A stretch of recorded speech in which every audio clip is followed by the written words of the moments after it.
And we are back, ladies and gentlemen. Knock, knock. Afro Futcher's at the door straight away. Legend in the building.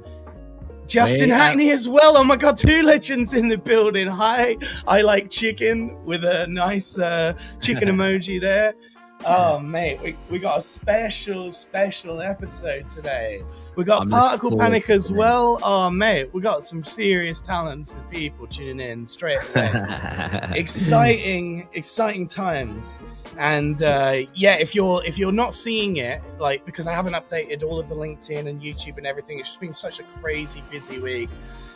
We're doing a special edition of the live show today, which is the XPrize takeover. So usually on this show, we'd be watching ads, we'd be watching films, we'd be watching music videos, we'd be watching everything, mate, wouldn't we? Basically, anything submitted that we think's cool in AI. And instead today, we are watching exactly the XPrize entries only, which is pretty cool. And we're going to be showcasing to you what the XPrize is. We have a little intro video that's really cool. But how you doing, mate? It's good to see you as well. Likewise. Good. Very good. Just my girlfriend and son are away. They've gone to another country. So this is my holiday now. So I get to just I like it. Catch up on stuff. So and then catch up on some TV shows. I just watched Ted Lasso. I don't know if you watched Ted Lasso. Oh, yes. Ted Lasso. It's Ted Lasso is always good. So yeah, watching that at the moment. Well, the Premier League got me so hyped this weekend. We should have won Newcastle. It was a last-minute penalty against Liverpool. We were very unlucky. But to see Man United lose and Spurs lose on the opening weekend was exactly what you want from the Premier League. So I was like, let's go. Exactly. We've got other legends. With you? What else have you been up to? Oh, really good, mate. Really good. Been so busy. It's like I said, just non-stop. We thought August, everyone's on holiday, you know, it's going to be a little bit quieter. We can do our own projects and work on our own IP. No, obviously, it's exactly thrown a wrench the other way around, and we're stupid stacked and sort of panicking, you know, because there's just so much to do with two people that we're just like, how do we get through it all and everything? Look at all these legends in the building tuning in. God, exactly. It's all awesome. Over the world as well. We've got so much Munich talent in the house, too. Sonny, England, San Fran, of course. Hell yeah. And we're going to be getting more and more people as the sort of show rolls on, because we know a lot of you tune in from California, where it is really early in the morning for you guys. And so as you're on the commute, we hear from people, you know, you're tuning in. And so when you start commuting, smooth vibes, says Jimmy. Good to see Jimmy in the house as well. Good man. Well, guys, should we talk about the XPrize? Let's watch the video, I guess. You know, not everyone tuning in will even know what it is, obviously. But it's been a big deal in the WhatsApp groups and the communities that we're in within, you know, the AI space, because essentially it's one of the biggest prize money we've ever seen awarded to anything in the space, really. So it's got a lot of the coolest people in the AI space entering it and stuff. And as the show is usually, Andrew sort of withheld all of the information, you know, because he does the live reaction to everything going on. And I'm so thankful that he like withholds the information so that he can have a true live reaction to it all and everything like that. So, without further ado, Paul, and I should have introduced Paul. Producer Paul is in the background as well. If you don't know the show, we have a third member of the cast that's never on screen, but he runs the whole thing behind the scenes. Paul is in the background, and you'll no doubt see him turn up in the chat as well. We got Kenya in the building, I'm seeing. Man, more San Francisco as well. Oh, international. Boat train from Aaron as well, the legend on... you know that story, right? On Richard Branson's Virgin the Virgin boat, mate, is crazy. We need a shot of Paul once in a while. One day we'll bring Paul on. Paul, you have to jump on the screen.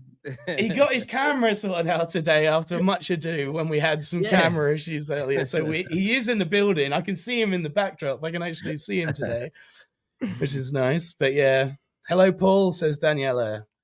Yes, let's do it then, mate. I think let's watch, for anyone that's uninitiated, exactly what this XPrize takeover is all about, shall we? You know, this exists because of a TV show, and I'm not exaggerating. Martin Cooper, the man who invented the mobile phone, said he built it because he saw it on Star Trek. He saw Captain Kirk flip open a communicator and thought, hey, I can make that real. The iPad, it started as a prop in Star Trek 2. Video calls, Star Trek. Voice assistants, Star Trek again. Props became products. Fiction became multi-trillion-dollar industries. So here's the question. What's a vision of the future that excites you? What stories offer humanity a hopeful, compelling, and abundant vision of what's to come? We're putting up $3 million in prize money plus millions in film financing to make your movie. Our program, in partnership with the XPrize Foundation, Google, and Ranged Media Partners, is called the Future Vision XPrize. And it's one of the world's largest competition to address humanity's greatest need, hope. Create a trailer or short film, 3 minutes or less. Show us and the world your vision of the future. That vision could become the next blueprint for all of humanity. Find out more and register at futurevisionxprize.com. So now you probably see why so many people were so hyped about this one. Obviously, huge amounts of money being offered there. And just from my producer notes, again, thanks to Paul, although Justin is saying keep Paul hidden in the notes I saw, which is pretty damn hilarious. Yeah, so create a 3-minute sci-fi trailer essentially depicting an optimistic, abundant future for humanity, which we love because we get so many dystopian nightmare futures, you know, submitted to us on the show on a regular basis. So really like that switch there. The grand prize winner is going to get $2.6 million to turn their vision into a feature film, and there's over $1 million in prizes for the runners-up as well. And as we discovered through the curation for this show, many people made real films, you know, like they had real actors, real cameras, real directors, real sets, real cast members, and also they accepted AI entries as well, which was all we're going to show on this show today. Although we did find some really interesting ones that were filmed on camera with real directors as well. So it was all guns blazing, you know, in terms of this one. Kind of crazy, huh? And just off of that, mate, what do you think? Like, seeing that trailer, it's pretty nuts, huh? Yeah, first off, I didn't realize Star Trek was responsible for so many things. You know, I don't know why. I never really got into Star Trek. In fact, actually, tell a lie. I got into Star Trek when I watched the film. There was a film where I think it came out around about the mid 2000s. That Star Trek. Yeah. That was the first time I watched it and was like, oh, this is really interesting. So, but I didn't realize so many things was created by Star Trek. But secondly, that prize, $3 million prize, you're gonna get all of the big dogs entering, like everyone. That's and not just that, prize. Everyone leveled up too. Like, I see my brother Karim tuning in. This is one of the sickest things I think he's ever made. Of all the stuff he showed me, I was like, mate, this is next level. And he got over 500,000 views on X when he posted it. And even the artwork when he posted that got 400,000+, and it's still rising. Nice. So like, you know, serious people and seriously top of work of theirs as well, which is why it was so worthy of a takeover. Truly, is when I was like seeing this in the Real Dreams chat and the other group chats that we're in, I was just like, oh my god, these are next level. Even Paul said the thumbnails are really nice on YouTube. You know, to the detail, people are like gone next level for this one. So yeah, it really brought out the best in people in a time when people are on holiday, and, you know, Seedance 2.5 had just dropped and stuff like that. So people were even trying to last minute cram in Seedance 2.5, obviously, because it's so much better for natural looks and next level stuff. So yeah, kind of crazy. And we've picked, I think in total, about 15 to show today, because we've got roughly 3-minute entries for each, and we want to have a breakdown. And many of the people actually that are watching right now are some of the ones that we've picked. So thank you very much for joining. For everyone in the chat, if you actually entered this competition, just put a 2 in the chat, just so we know if anyone who is actually in the chat entered this competition. Be interesting to see. A 2. I think we're going to see a bunch of 2s coming into the chat right now, honestly, because I think I can see at least 6 or 7 people whose entries we've got here.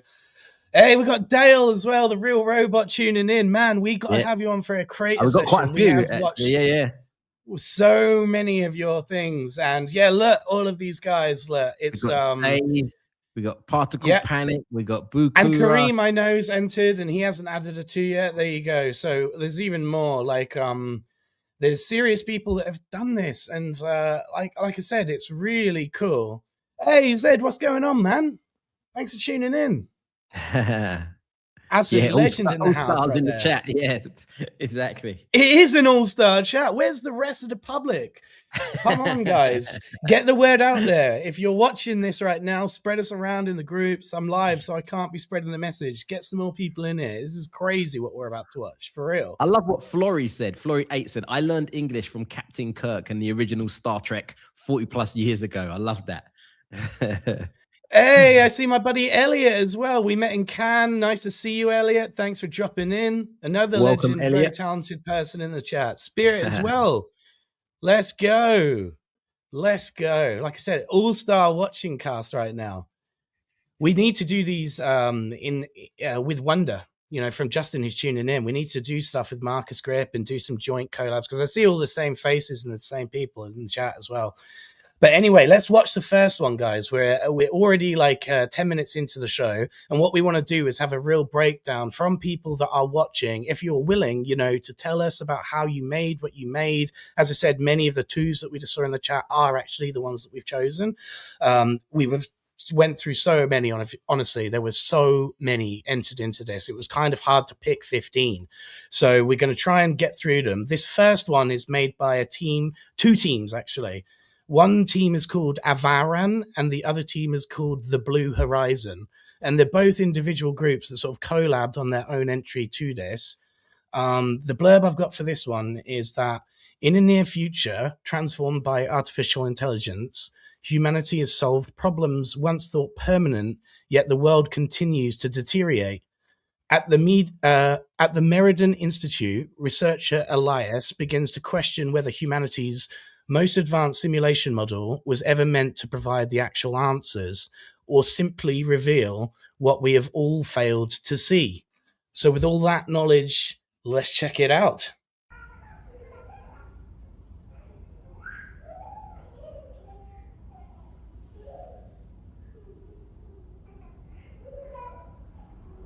You'll figure it out, right?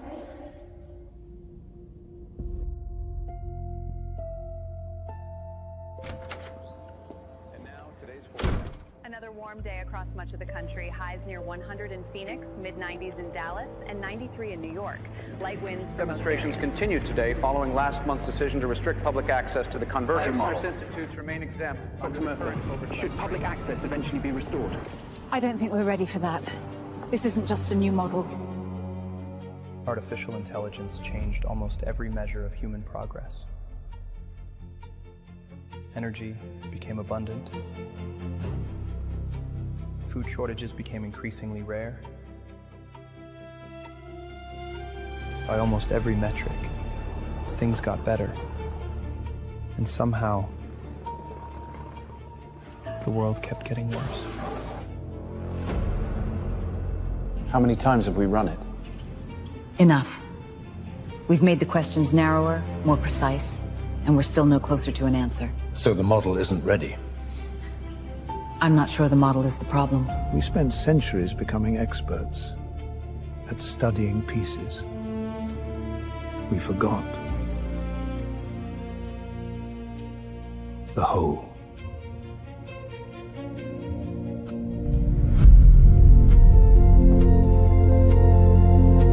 You know you're not supposed to do that, right?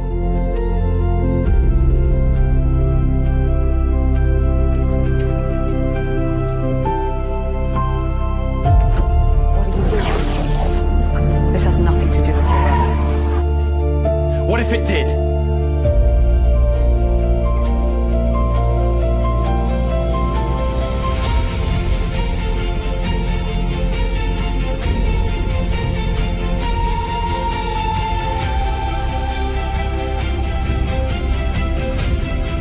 What are you expecting it to do? Save us. That's what I thought.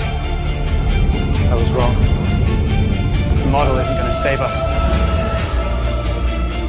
We are. Eliott, something's wrong. It's exceeding every safety threshold. Look, it's a tree. I understand now. Maybe we were never going to see it.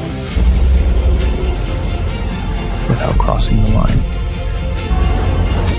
Don't stop it.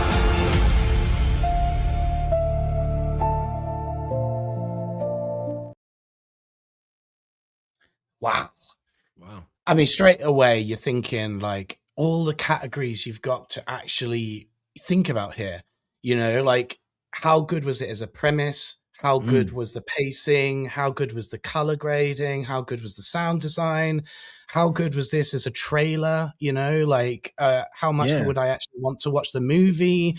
For a lot, for me, yeah, that is the key. I'm gonna watch because somebody put in the chat. Who is it? I'm gonna give them. Oh, the voting should have said the polls are now open. We are doing polling. 1 for what you thought that was awesome. 2 you thought that was okay, and 3 you thought that was not for me. Before you carry on, mate. Sorry, you go. Yeah, no, it's all right. 44 Films said, like, when it comes to the polls, like everyone's gonna be quite high. So I think we need to look at it on those things that you mentioned. So, for example, how much does it answer the actual brief? And also, how much, like, would you want to watch this film? Like, if this was an actual film. So imagine it's a trailer and the film is on Netflix. Like, would you click watch? Or would you be like, all right, I might watch it later. And then eventually, that's what it's going to come down to, isn't it? Yeah. Like because this is like a premise whereby even if it's not the most visually stunning now, the premise could be the thing that you actually want to watch, you know, as opposed to the quality of the entry visually or sound wise. But it ticked all those boxes. It had very good sound design. I noticed that straight away. Probably real music, didn't sound AI generated. It sounded like a real orchestral thing. I thought the pacing worked really well with the violins and the sort of build up of the, you know, the dramatized violins as to the trailer. It didn't give too much away, you know, which is what a good trailer does. You know, it didn't give away the whole movie. It sort of gave you the inkling as to what the movie would be. But I'm not one of those that's like, I want to watch this movie based on that trailer. So I'm going to have to put it in the 2 category, if I'm going to be honest. I think visually it was stunning, audibly it was stunning, but I'm sort of in the 2 category with a lot of the people here where I don't know if I'd be clicking that thumbnail on Netflix, as you say. Yeah, I think it's a really interesting concept. I think it's the sound that gets me here. I really like the way they've done the sound. I think that's the thing that got me. Originally, what I liked was the first bit when he was sitting there and it had the video, the TV at the background, and he looked like he was meditating, but you just saw more of a shadow. I like that as well. I felt it was a bit slow to get like into it because you've only got 3 minutes. You've almost got to like hit the ground running, and also interesting to see because this is the first one. How it compares to the others, because it was just like a normal Tuesday, how we do it, and then we can just say, all right, it's a 1 or a 2. Because we've got to look at it, it's a competition now. We've got to kind of see how it works with the others, as you said, the pacing. Like, would you want to know more and less? Exactly. But I think the where is it? Is this Avaren? Mate, you just nailed it. Yes, it's Avaren and the Blue. They're in the chat right now as well. Oh, that's awesome! Thank you so much for tuning in. No, yeah. You were the first one. You were the first video that we played. Mate, I think you just nailed it, actually. If this had been submitted to us on the regular show, straight 1s, it was so good in every category, you know? Like, I was like, visually, this is so impressive. The audio is so good. The pacing's really nice, and the mix of it's all really nice.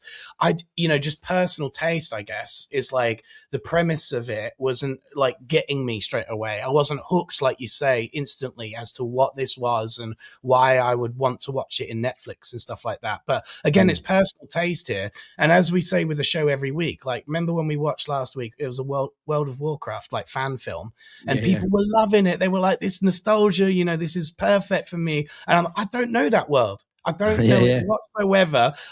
I like it visually, but I'm not bought into the storyline because I don't know the world, you know, to know how faithful it was and all of that. So it kind of had that feeling. Here's an interesting thing from the creator of it, and they said, I will be honest, the story and the way I wanted to portray it is way more interesting. I do feel like I wasn't able to give much or the best in the trailer.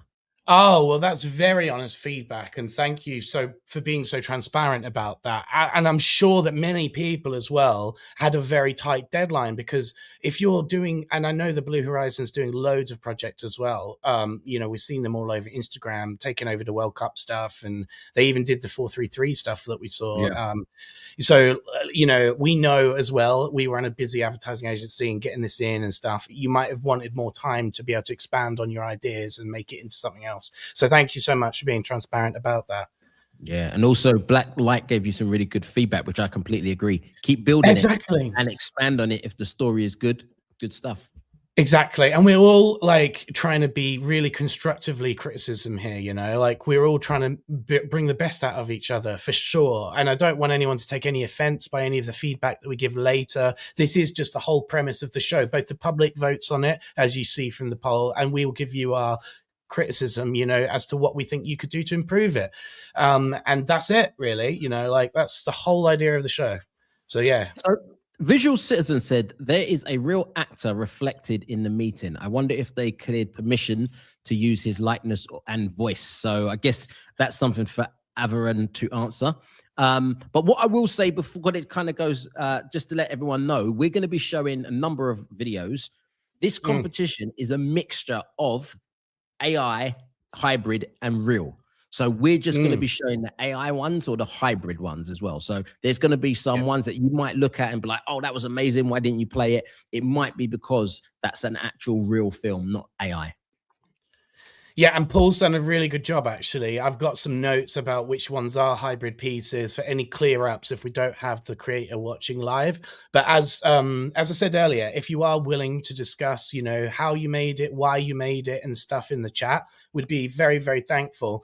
Also, we may have a creator session for you in the future. We have multiple shows that we do. This is just a regular show that's being taken over by this, but we do want to interview a lot of you directors in the future, because some of these stuff is next level.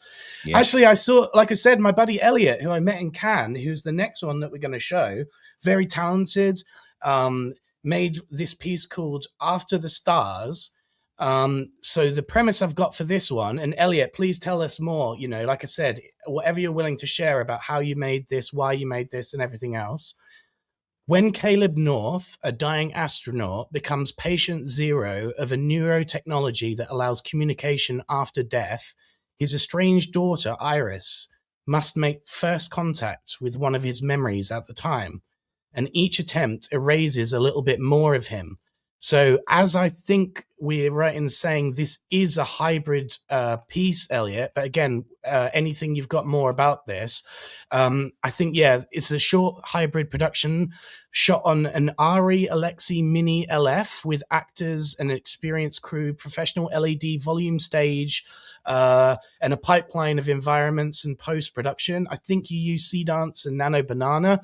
But again, any more details that you've got to write to us, please do let us know. I see Lola in the chat as well. Nice. Thanks for tuning in, Lola. But yeah, with all of that, as I've explained it, let's watch it.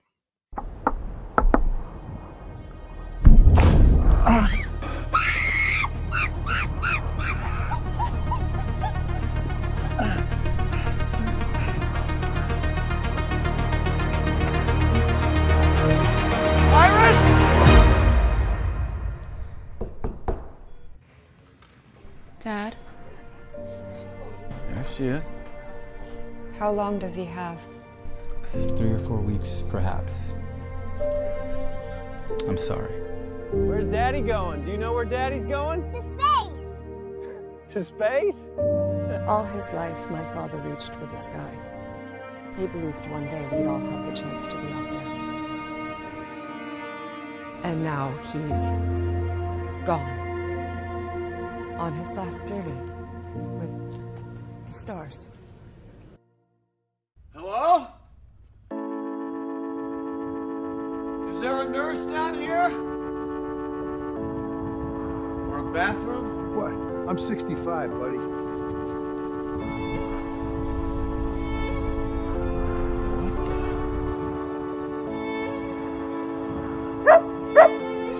My name is Caleb North. I don't know where I am.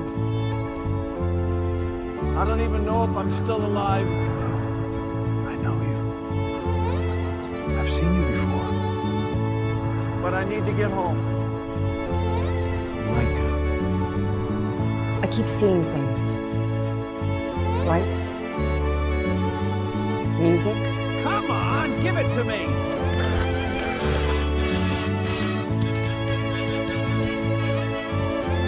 I don't have a word for the rest. You won't believe what I found. Voyager 1. It's unbelievable. Your father is the last hope we have. I just buried my father. His body you buried, but not his mind.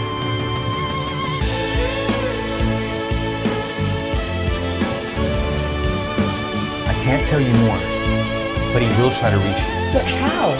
This is you, Dad. And this is your car on the moon. Your father wanted to be first. He is sleeping deeper. We need to make contact before he disappears forever. It's gonna be okay.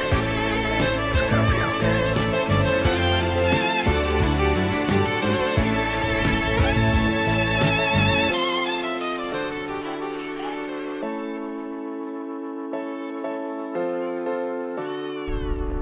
That's right. Daddy's going to space.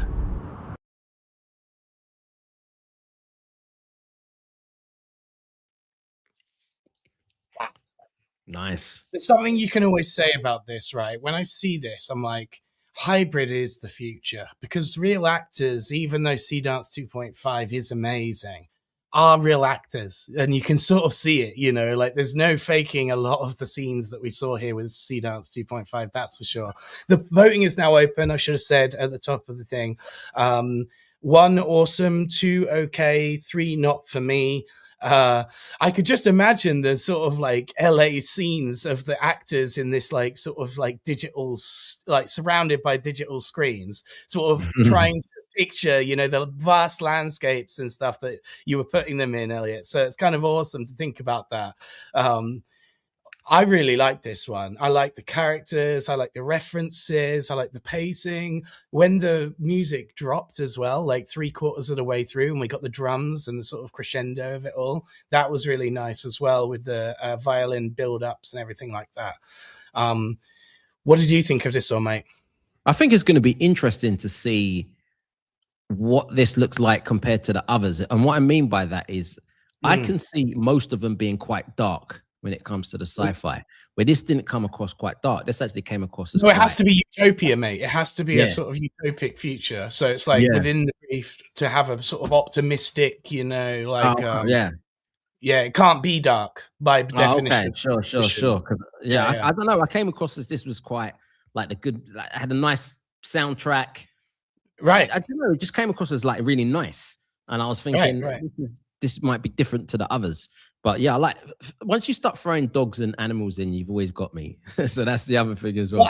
I'll tell you the thing that I really think of is like there are so many dystopian sort of like color palettes and worlds to draw from, but there's not many utopic futures, you know, film palette. Not really like much like literature or references you can have, you know. So it is more like going to be very different, these types of entries, you know, compared to what we usually see color palettes, design wise, style wise, and it is all going to have this optimistic sort of feeling. And that's good.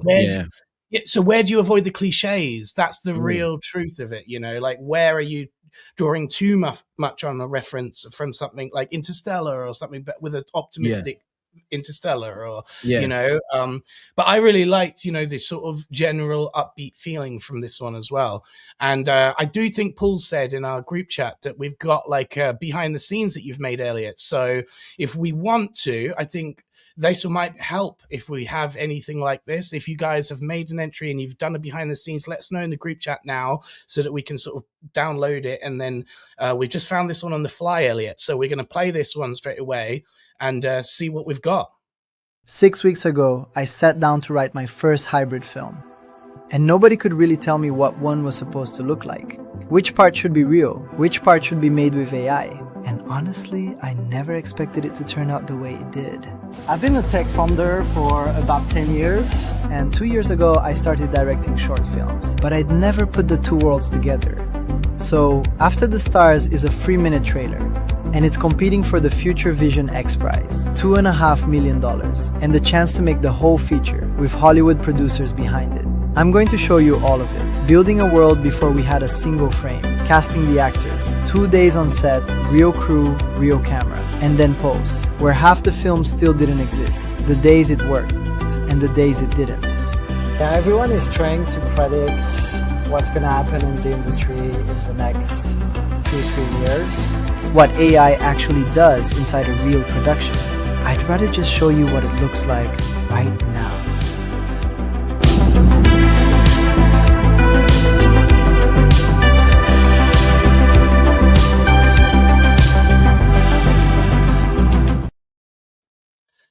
Again, like super transparent about where we're at and the fact that this is actually happening in real time, Eliott. That's such a good note for you behind the scenes. Like, we know the biggest hybrid production studio in the world is Dave Clark and Promise. They've just announced Disney. They've just announced other massive things. They're still experimenting with all of these gray screens, LED screens, blue screens, green screens, hybrid actors. We know that this is a thing that's ongoing. So very transparent again about your like some days weren't good, you know, not many people knew what was going on and didn't really exist and all of that. Like very authentic, and really appreciate you taking the feedback the way you are. Yeah, I think that's what it is we're all here experimenting for the first time. I think this is the most effort anyone's put into nearly everything. Obviously you had real actors and LA set and all of that extra level of like stuff. So yeah, I think awesome. Also, it must be quite difficult, especially because you haven't got the film. So most of the time you've got the film and then you build the trailer. This time you've got to build the trailer and then you've got to think to yourself, what would the story be? I've got it in my head. I might write the script or I've got the story roughly how it is in my head, but to make a trailer out of something that's here when you haven't got all of the parts, it must be quite difficult. So yeah, big round of applause to everyone who entered this. You know, actually, one of our future sessions is with the legend Diane Laidlow, aka Afro Futcher, who's tuning in hopefully still. And she says quite often to me in private message that she loves deadlines. You know, she works really well under deadlines because it forces her to get things out, and she works really well under these constraints. What I think this XPrize has done is it's made people force them to go, how would I actually make a movie? You know, if I don't win this prize or if I don't do this, at least I'm going to have the incentive to push myself the furthest I've ever gone with this in order to make something much bigger afterwards, potentially with the learnings of this entry. And so that's why I think it's such a good thing that people have done that extra mile, is just to get those learnings to make other things regardless of the outcome, basically, you know, which is really, really cool. Parkinson's law is when you put a deadline there. That's I call that the university deadline. When you're at university, you got 3 weeks to do something, but you don't start until the night before. So that's Parkinson's law, what happens there.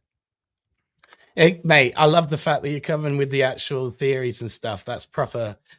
You could tell that you're on the road doing, you know, consultancy and workshops and talks and all this. No, I learned this. I learned this working in live radio. You know, if you're not ready, at when I was doing it 3 o'clock, which I was doing drive time show, then tough. You know, you're going to have hundreds of thousands of people listening. So you had deadlines every single day. So I started studying that. Parkinson's law, and then adding the 80-20 principle, then that's one of the best ways you could be productive. Oh, mate, I'll tell you another thing. You just reminded me. I was speaking to Karim, who's just landed, by the way, in Luxembourg, and he's tuning in probably from his phone. He showed me the quadrant thing. You know, your famous content quadrant that you're like, did for a long time. He showed me the business quadrant that no doubt inspired this sort of as a reference, you know, between a self-employed person and a business entrepreneur. Rich dad, poor dad. Yeah. That's exactly, yeah. Mate, I was just like, that reference right there when you were telling me, I was like, oh, Karim's showing me stuff. I'm like, that you have become famous for, you know, this quadrant thing. So cash flow quadrant. There we go. Karim knows. It's like, was it job, self-employed, business owner and investor or something like that? Yeah. Interesting discussion. Are the trailers being reviewed here from the top 50 list or selected separately? So we know information on this because we have been in touch with the XPrize organizers, and they're actually announcing that top 50 list 2 hours after the end of this broadcast. Apparently, it could be any time today, but they're aiming for like 2 hours afterwards. Apparently, we're live 8 a.m. till 10 a.m. in PT time, and they're roughly aiming for midday to announce that top 50 selected list. So no is the answer. We're not reviewing those because we don't know them yet. They will soon be announced. But then next week, we could obviously look at others that have been got in there that we haven't picked in this. And no doubt there's loads. I think Paul said earlier, rightly, that there's going to be lots of unlisted ones, you know, where people wanted private entries and not to sort of publicly be known that they were entering for this and stuff. So yeah, it's going to be really interesting to see who's actually under the hood. And we've got Henry tuning in, by the way, who is our guest tomorrow. Our very special guest, Henry, is tuning in. We actually have a world premiere with Henry. So really excited, and make sure you tune back into the show same time tomorrow to watch Henry's episode with us. Yes. Legends in the house, mate. And Adrian, who is my friend now, we've met many times in San Francisco, is a Berlin director. We hung out together in Lisbon as well with the Daubrez. I got to know him quite a lot recently. He also entered this. I don't know if you're tuning in, Adrian. Hopefully you are. Let us know in the chat if you are, and discuss all of the things about what inspired this, mate, if you are watching. If you're not able to watch, then hopefully you are there somewhere. I think you will be. So his piece is called The Veil of Maya, and here's its blurb. And tell me if I did this justice, Adrian. In a post-scarcity future where humanity is harmonized through constant neural connection, a reclusive emotion designer is forced to cure out resulting evolutionary stagnation by integrating a darkness of systems that were designed to suppress it. So quite a really complex premise for this one, but visually, I've already seen this one. It's really, really fun. If you are tuning in, mate, let us know about what inspired this and all of that as we watch it.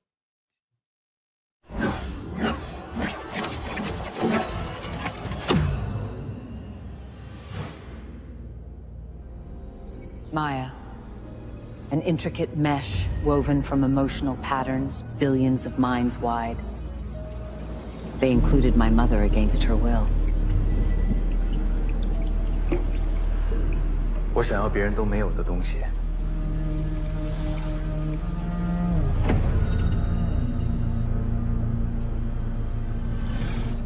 Wait. I want that.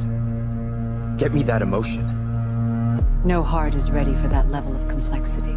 I don't care. I'll sign anything.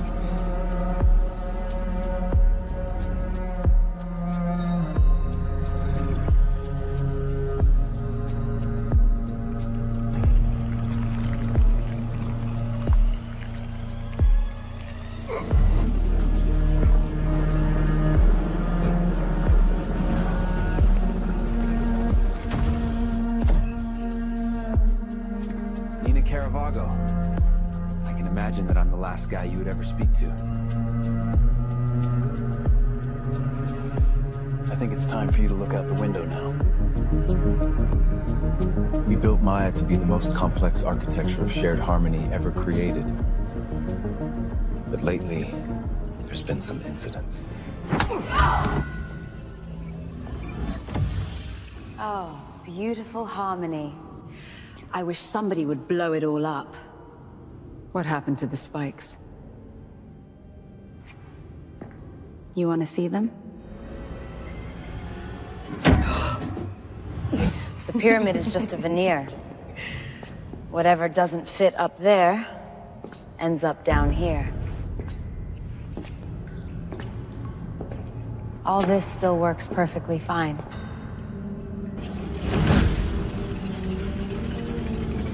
Plug in. See how it feels.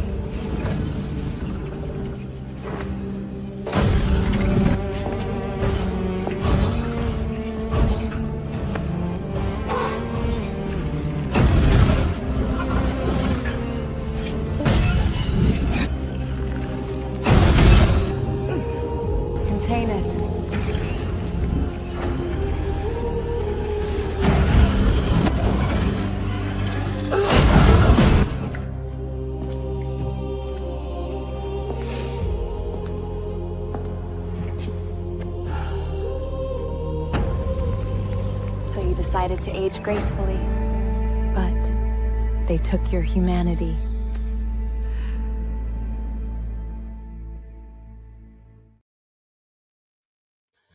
Yes to the audio, says Lola. And Beyond Flicks is Adrian tuning in. That's his YouTube handle, and that's his sort of moniker coming in here. The voting is now open. What did you think of that one?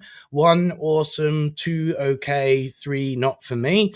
He's only just tuned in because I've told him in WhatsApp that we're live. So if you haven't seen the early part of the show, mate, you know, the first 2 directors took some really great criticism. They were very transparent about how they thought their things went. And yeah, so just, you know, don't be too offended by what we're seeing here from the comments or anything like that. It's been the premise of the show so far has been really, really great sort of feedback from everyone creators is watching here. So I feel kind of on the spot, you know, and I really like this. When he sent it to me, I said, visually, there's something really interesting here. I love the sort of yellow strings and the light going on.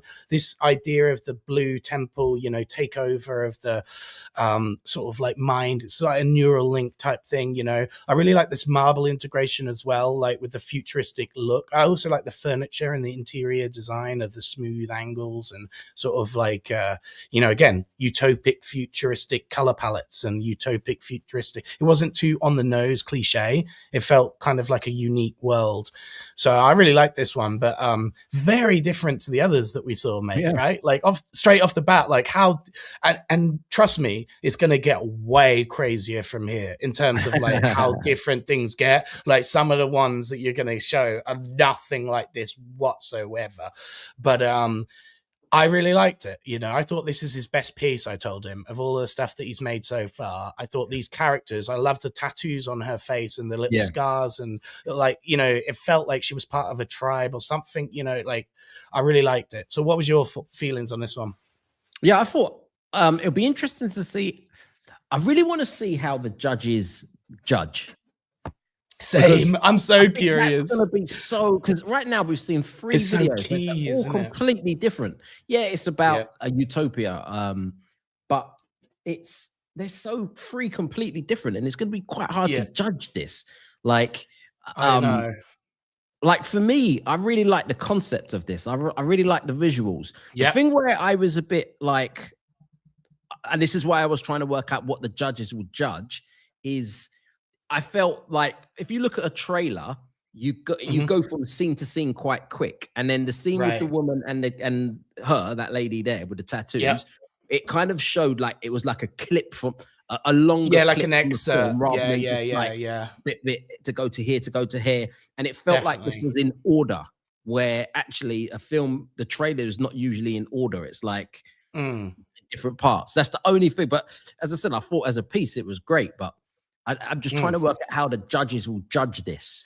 So that's going to be and as he's pointing out, it isn't actually a utopia. It's more of an optimistic vision, you know. So that is open to interpretation, I guess, which is why we're seeing so many different styles of entries. Like none have been even closely related so far. And as I said, this is just going to get more and more wild from here in terms of like completely off the radar, like totally different like styles and takes and pacing and everything else. So but what I like the best out of so far, this is the best beginning. This is the first one where I was like, oh, I want to see what's going to really happen. I really like. So if you saw this on the Netflix, you know, that giving that like, you know, you saw the first 30 seconds, that would be the most. I'll be like, oh, what's this? I want to so see. Yeah, I like that bit. This bit here, I thought that was really good. Well, that's some really good feedback, you know, for him being the most clickable on Netflix. Because as you say, that's the goal, isn't it? If these are literally something that you're like, oh, let's watch this little trailer. And Netflix never heard of this thing before. You watch the first few seconds and you're like, right, I'm hooked. I'm going to at least watch the first episode or at least give it this or that. Now, it's very different if you're going to watch a film, though, because that's like a 120-minute commitment, you know. Whereas if it's a show, you're like, okay, I'll at least give this a 20-minute, 30-minute go, you know. A 12-page treatment they're judging alongside the clip. So again, great like sort of notes from the people that have entered here. I didn't realize that. So there's actually Winston like said, I think it was Winston said they're looking at 4,000 videos in a week or something that they've got to look. But here's the thing. Now that you've said there's a 12-page, I hope they don't put it into AI. Because if there's a lot of videos to watch, there's a treatment that it needs to tick. The easiest thing is to actually put it into AI and say, how many boxes does this tick? And if it gets over a certain amount, then humans will come into it. Because I just feel, I don't know, I just don't feel AI. I know what you mean by that. And you're just going to miss that. So, yeah. Yeah. But like I said, with the real human actors, you could really see it. Right? You can really see it, can't you? Yeah. Lola said, how can you not get fatigued from watching that many videos? Yeah, unless there's a lot of judges. I guess there is, though. Yeah, the XPrize is huge, you know. It's a massive competition. So I'm imagining that they've employed a lot of judges. Yeah. They promise Human Eyes will go over every submission. Again, then they must have hired hundreds of people, you know, or have hundreds of people that they can have to watch those videos and the amount of time that they've had to enter them. A full script alongside for the, to submit for top 20 entries. And as I said, we're going to find out in a couple of hours who the top 50 will be. And then we'll see if any of the ones that we've picked for this week's show, we only had a limited scope, you know, of the actual entries. Of the 4,000 out there, I think we maybe saw 100, 200, something like this. And even that was an overwhelming amount to watch for just me and Paul in the last week or so, you know. It's kind of insane how many people entered into this one. Anyway, hopefully Karim, my boy, is still tuning in because, yeah, as I said, his piece was just crushing it on X. Like I said to him, the landscapes are unbelievable, man. Like his piece is called Voyager 7. And the blurb that we've got for this one is that humanity ended scarcity and hailed its planet. Then it built machines in its own image and sent them one way to the stars. They do not come back. They travel, they sample worlds we will never touch, and they transmit everything home across years of silence until one of them found something alive. So with all of that, let's check it out.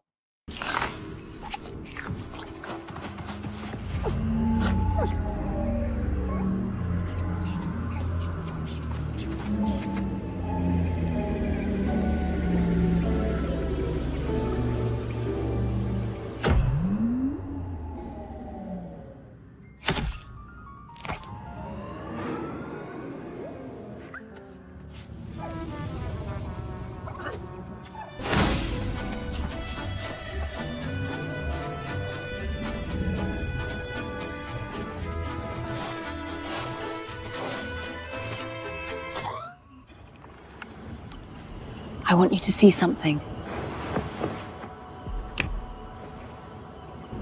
And you can only see it at night. You see those lights out there? Mm-hmm. Those are the last vessels of the Voyager expedition. Do you think they get lonely up there sometimes? So far from home? I don't think so, my love. They won't be lonely. They'll have so many adventures, they won't have time to be sad. What if what they find is scary? Then they'll have to be brave.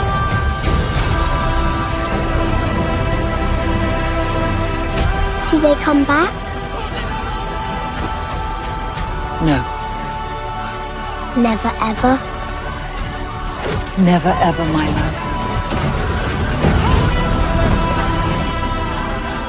Not even to tell us what they found? That would take a very, very long time.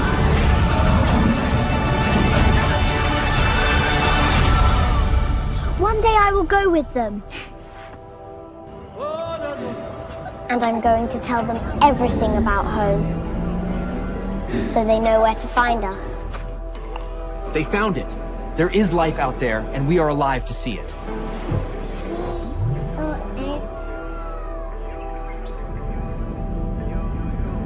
How do you know?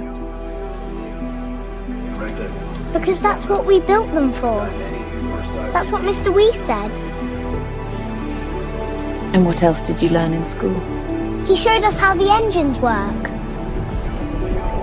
I discovered tons of aliens and named one after you.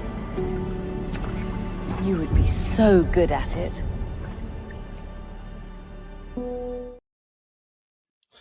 Oh man, now you can see why this got over 500,000 views on X, right? Like, the voting is now open for this one, guys. The poll is open. If you thought that was awesome, hit 1. If you thought that was okay, hit 2. If you didn't think that one was for you, hit 3. I was like, when he showed this to me, I was like, mate, this is next level. Yeah. This is the best piece I think you've ever done. The sound design gave me goosebumps. Again, rewatching it for like the 15th, 16th time now. I'm like, geez. The chanting, Henry says, reminds him kind of District 9, if you know that. Again, I think there's a lot of great references here. The environments, when I watched it the first time, mate, I was like, do more of these. You know, do more of these epic environments where the people look really small. But the daughter and mother interaction is a great way to tell the sort of trailer narrative as well, I think, you know, where it's like a scene with the daughter. I thought was great, using the daughter to narrate the whole thing pretty much.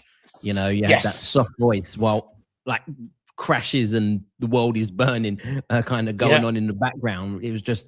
It felt like a trailer. It felt that like scene there. Let me click in and watch this, and I think was really, really powerful. And that's why I was trying to work out how it's judged. Is it a 3-minute film? Because if it was an actual 3-minute film, then it like lacks that. Yeah. If it was a trailer for a bigger film, which I think that's it. About, then this is getting the let me click this. Totally. And watch. I'm sold on the premise. The visuals were incredible. Look, just the landscapes. Look at these. I just said build more of these. You know, when I saw it the first time, he added quite a few more after, because I was just like, mate, they look so epic. He's so good at that, you know, making just next level visuals. But I loved, like I said, the daughter and interaction with the mother and telling that story for the trailer as the narrative over voice. That worked so well alongside this. But the character designs for the aliens and stuff were just like crazy, you know, like I love this little mushroom thing. Yeah. Where the baby touches it. Beyond Flicks, I'd like to better understand now what the conflict of the story really is. Was it the antagonism? Do we stay in the school project? How does it unfold? And that's at Karim. So yeah, that'd be great to let us know. And that's the curiosity there as well, isn't it? It's like you're kind of you curious. Could turn around and say, I'll explain if I win the 3 million. And then I'll explain. Too right, mate. I didn't want to give too much of it away. Voyager 7. What about the other Voyagers? Or is it Voyager and this is just number 7? Because again, when I saw that at the end, it was like, is this the 7th episode, or is this that person's called Voyager 7, like passenger? You'll have to watch the movie. He says exactly, mate. You'll have to watch the movie. That's what it is. And some really good votes there in the poll. I think that one got the highest one so far. So yeah, again, mate, I was just like, next level piece, man. Really next level piece. The voting's going to close for that one. For people on LinkedIn, we know you're a few minutes behind, so it's going to close for that one very shortly. Get your last votes in now if you want to. And trailer did what it's supposed to. And I think that is part of the judging. As I said at the top of the show, I'm taking so much into criteria here. Do I want to watch the movie? Is the new thing that you made me think? Then how good is it as a trailer? Then how good is the sound design, character design, overall color grading? You know, how many people were involved? Do I actually want to watch that on Netflix? These are all the things that you're like, how do you vote on this one? Mad weaker with these entries. But yeah, we're going to have to keep going because I said we've got an hour into the show. Left, so yeah, we might have to just bang, bang, bang, bang, bang. Rattle through a few more. Right. So the next entry is by TOKAMak. I think I'm pronouncing that right. It's called TOKAMak. Sorry. The piece is called TOKAMak. And it's by Sonny Vadgama. Charming Computer, I think, is the actual handle he goes by. So a coastal English town that cut itself off from the national grid is being visited by Mac, the human avatar of a fusion reaction offering free power forever. First, he has to earn the right to give it away. Let's check it out.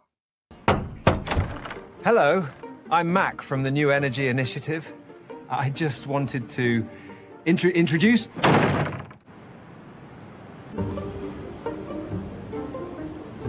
Oi, you lost? No, I'm just exploring. I'm an energy avatar. A what? Avatar. It's like a robot representative of the fusion reactor they built. No idea. Fusion power, Marjorie. Good luck convincing anyone around here. You noticed that cheerful fella going around? Who's he talking about? You not seen him yet? Quite easy on the eyes. Sure, he'll be charming and all that, but he's one of them mechanical imposters. Here to tell us lies about free power, blah, blah, blah. So let me get this straight. You're saying that you're actually that superpower energy thingy? I am. And you're here to help us? That's the plan. Why? Because we messed up before, and it's my job to fix that. Remember why we chose to be independent, why our village said we'll go it alone.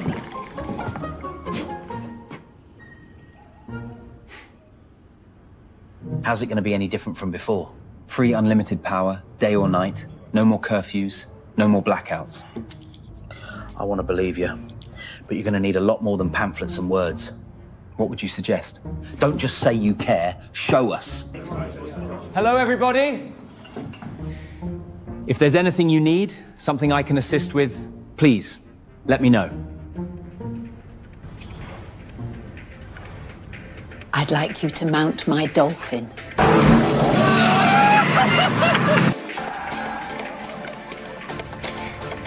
It's, Like a French palace. We ought to tell him, or whatever we call it,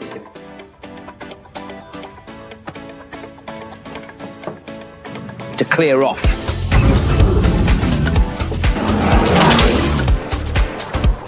You're quite the charmer, aren't you?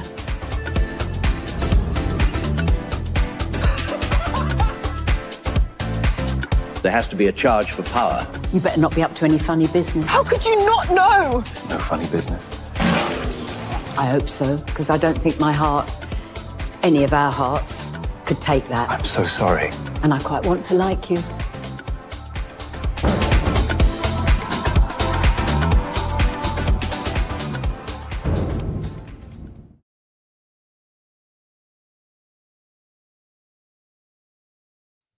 How different was that from the other sci-fi type entries that we've been seeing? Again, I told you, mate, we're going to take some wild twists and turns, and we haven't even got close to the Daubrez entry yet, which is the most visually different to all of these that you're going to see.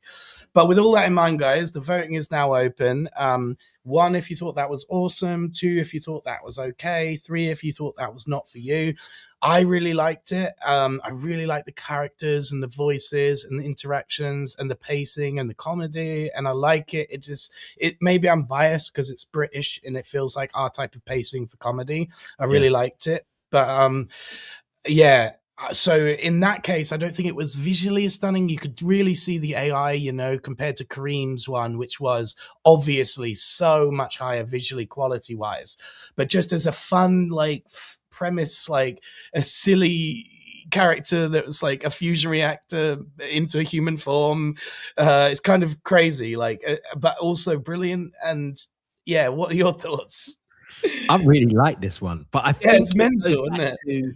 A preference thing. As you said, this is, I can imagine watching something on British television and seeing this ad come up for a show that's coming on. Like, this is very UK style TV show. Like, where they tell a bit of the story half the way, and then half the rest of the half, they're kind of saying what's coming up. Because this is what happened. It was doing a bit of this. And after he had that, meeting with them, then he started chopping into what's going on in the future.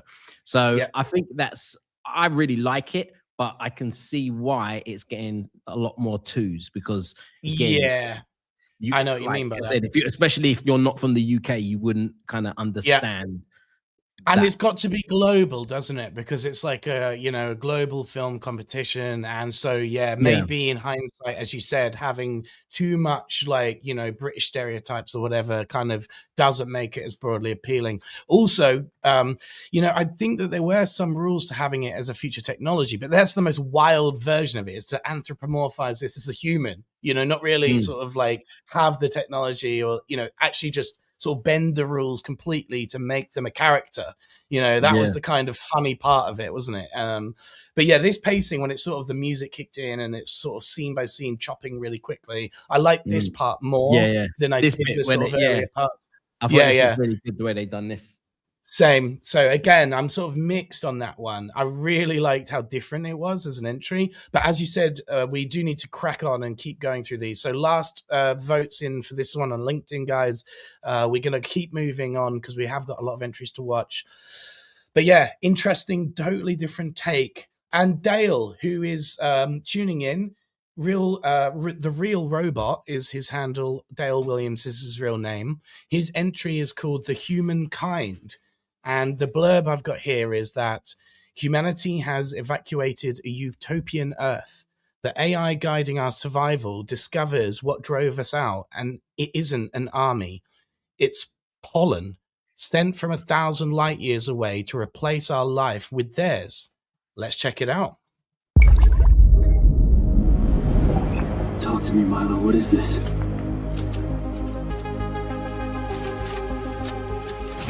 The evacuation is succeeding.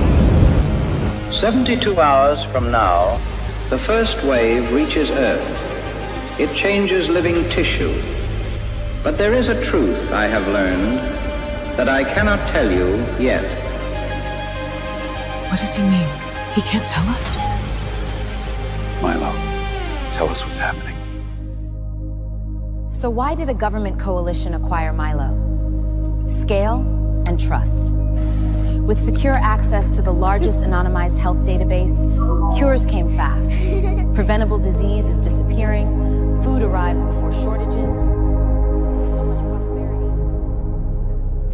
I helped plan this evacuation. You've never kept anything from us before. No. You wouldn't unless telling us hurt someone.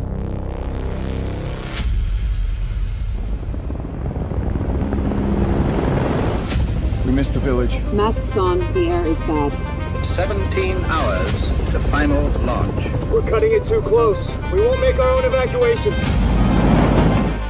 She says she's had 16 kids this year. Triplets. Quadruplets. You see them drawing aliens or some shit? Get them safe.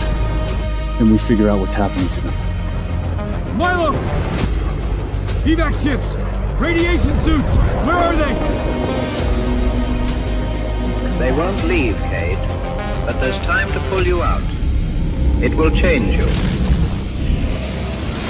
Something has sent biological instructions to Earth. It behaves like pollen. It changes fertility. Within a few generations, humanity will be replaced. It changed their DNA before we got here. It doesn't harm them. But we would. That's why you couldn't tell us. We'd treat them like an invasion.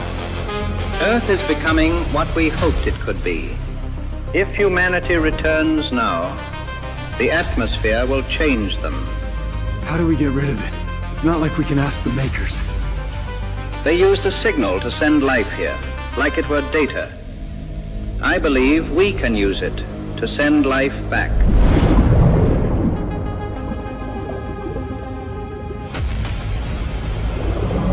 I'm here. Let's surface when you're ready.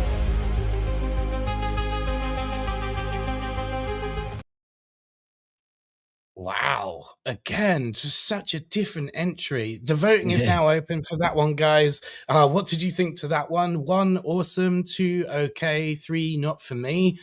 Visually, again, I thought that was amazing. Like very close to sort of Karim's level of visuals, and the pacing and the editing. You know, the part I really liked in this intro sequence was the 4-screen split, you know, where you're seeing really interesting visuals happening in 4 different screens split there. I hadn't seen that as part of any trailer so far, and it really caught my eye. I was thinking exactly what Vasika Studios thinking, is that utopian?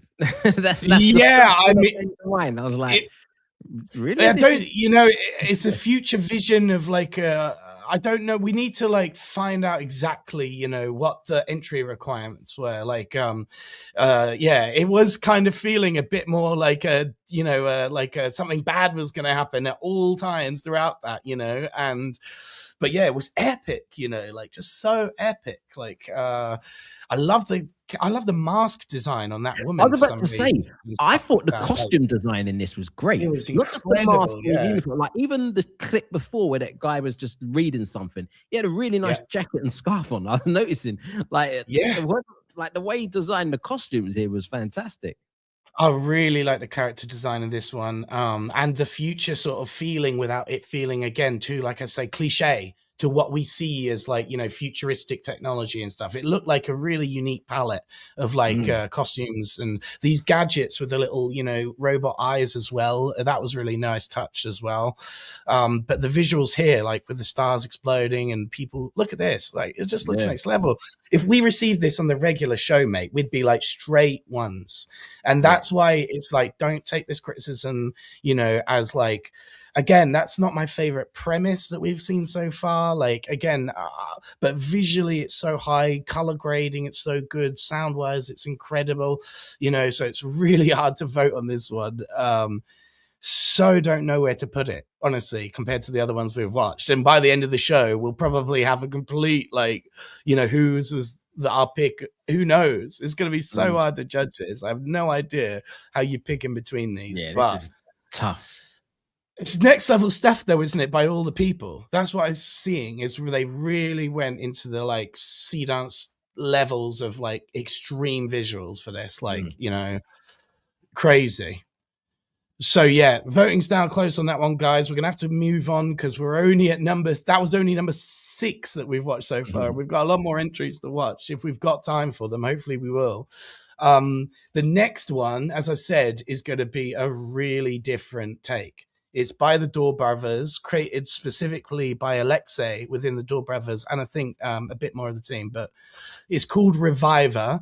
And the premise I've got for this one is that across the rise and collapse of civilizations, a single flame passes from humanity's hands to the technologies that we create, revealing that the future is not something that we inherit, but something we choose to revive.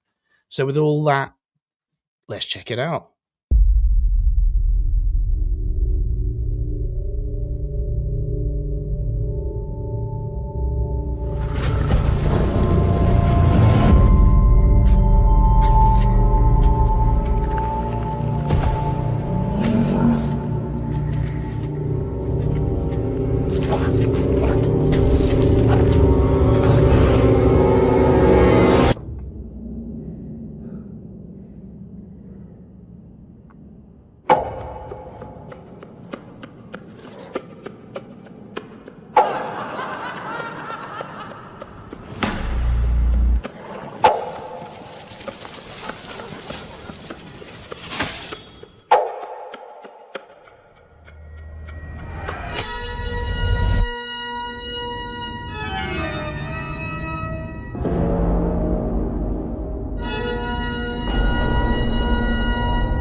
as I said, mate, doesn't get more different. There wasn't a single bit of dialogue, hardly. It was all visuals. He's a French creator, so obviously very inspired by sort of French cinematic sort of masterpieces, and you can really see this. It was almost like an analogy, metaphor, poem, sort of visually, wasn't it? It was just very Daubrez, very epic, very awesome.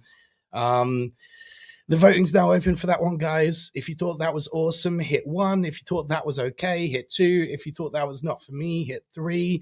Totally different take, right? Like totally off the cuff. Most crazy entry to this one that we've seen anyway. And so like Daubrez to go that way, you know, just go straight left field and totally like interpret it their own way. What was your thoughts on it? I don't know what to say on that one. I genuinely don't know what to say. It's jaw-dropping, isn't it? It's kind of like... It was stunning visually. I didn't really follow it. I'd probably have to watch it a couple of times. Yes. But the other thing as well, this is the power of a name. And what I mean by that is, if this wasn't them, the Daubrez, I probably wouldn't watch that again. But I look at this thinking, I missed something. So because it's the Daubrez, I'll watch it again. Yeah, because I'm thinking I've missed something rather than if it was somebody. Well, Jimmy's saying straight away, it's very Stanley Kubrick-like, you know, very French, very cinematic. And this is what I'm saying is Aleksey is part of the Daubrez team, but he really took the mantle on this vision, you know, and it's very different. We've seen so much different stuff from the Daubrez even last week, didn't we? Where we watched one of their animations and then one of their more typical videos. But this is so different again. And it's like one French interpretation of cinematic, sort of Kubrick-esque, visually stunning. Again, I think it worked really well as a trailer. But then obviously, what's the 20-page script that was submitted alongside this that sells the movie? That's going to be the ultimate test for this one, I guess, is like, is there a premise for a great movie that has a great script as well, that wasn't like part of the trailer, but was part of the submission, I guess. Crazy, that one. As I said, threw me for a loop when I saw that alongside everyone else's. I was like, oh my God, this is insane. Mad stuff. Mad stuff. Like, but how do you compare that? How do you compare it to anyone else's? You know, like, how do you even like judge it? It's so hard, isn't it? What I do like about the state of AI right now, and some people might not agree, but I like the fact that they can do competitions and pretty much everyone, even if they're big names, will enter, because what you'll find across other industries, if it's a competition and you're a big name, you don't want to enter because you don't want to lose. So at the moment, it's at that stage where it's like, oh yeah, everyone's kind of entering. But the flip side, that's what Gossip Goblin told us, though, wasn't it? Is he thinks it's kind of not his thing to enter because it's sort of beneath him now as a creator. He is one of the biggest AI creators. Oh, is that So there's I don't think Daubrez usually enter stuff, but this is the $2.5 million film, you know. So it's like, I think that there's like a threshold now for the biggest creators out there, where we've seen a load more enter this one that wouldn't typically enter, like, you know, $100,000 prize or even $1 million. You know, I really think it has to be $1 million plus budget now to get the biggest of the big, you know, take the time out of their IP creation world things that they've monetized so a huge amount. Let's be honest. You know, like Flory made the point that she said, I don't think competitions should mix hybrids with full AI, in my opinion. Can you elaborate on that, Flory? What I was thinking was, when you've got hybrid, like we watched one earlier on, and it had like the behind the scenes one. I was thinking to myself, if you would have told me that everything in that was AI, I probably would be thinking, oh, okay, everything's AI. Really? So yeah. Oh, actors to me really stood out. Maybe I've just seen so many really good AI. That's why I was like, oh, wow, what's this really good AI? So as I said, it's that point where we're like, what do we believe now? You know, I think, well, we've been here for a while, but Sea Dance 2.5 has made it even more so, and it's only going to get better. So yeah, that's why I'm like, when I see that it's that. It's far less plasticky now. Sea Dance Yeah. 2.5 compared to even 2, you know, now. And that's what's crazy about this. I think it was only out for 2 weeks before the end of the submissions. So you had to have waited until literally the last available weeks if you were going to redo your whole piece for Sea Dance 2.5, which I think many people did do. You know, which is kind of crazy. Anyway, we've got Justin tuning in from Wonder Studios, absolute legend in the building, and his is the next one that we're going to be watching. We had Hal on the show before, remember? He won the Curious Refuge program, their competition, and then he came on as a special guest in the early days of the show. So I think Hal was mainly, alongside the Wonder Studios team, responsible for this one called Slingshot. And the premise I've got for this one is that when a mysterious, unstoppable mass hurtles towards Earth, a man who has never committed to anything must make the one commitment that he can't walk back on, igniting a black hole to fly the Earth through our solar system. On a one-way trip, the robot who he talked with him in, with a robot who talked him into it. With all of that, let's check it out.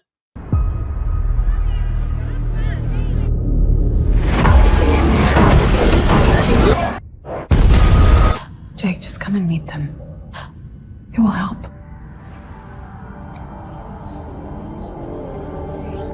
That's not what this is. Settle, please. We have a special guest from the Global Space Team today. Is that your boyfriend? No, I'm his boss. Actually, she broke up with him while he was on a mission.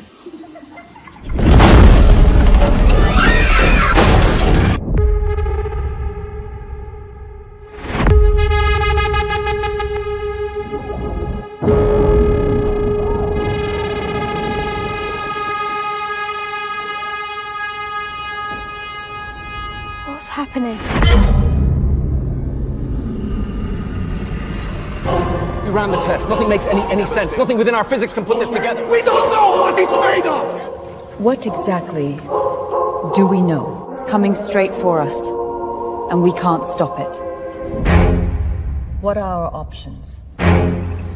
We go all in, or there's no Earth left. We ignite a black hole. Are you mad? Then a pilot guides us towards it, and we pull the Earth out the way. You'll kill us all! That went well. This is the best chance we got. As of 88 hours ago, we have begun the Slingshot Initiative, a global emergency unification project to pull our civilization into safety. What makes you qualified? Are you afraid? Are you afraid? You're the only one that can do it. I've seen the roster. Listen, I don't want to be part of whatever this is. If you don't do this, we all die. All of us. You know what happened last time I flew?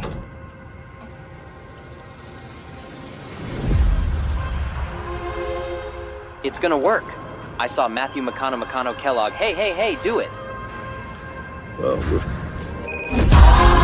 You can't just pull the Earth where you want it to go. And you can't just give up all the time! We have fallen many times before. We're all counting on you.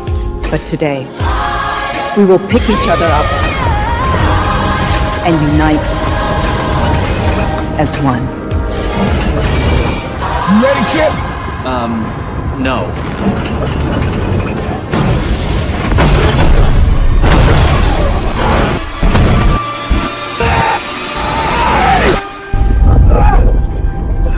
I can get you home. How? You're not going to like it. Tell me.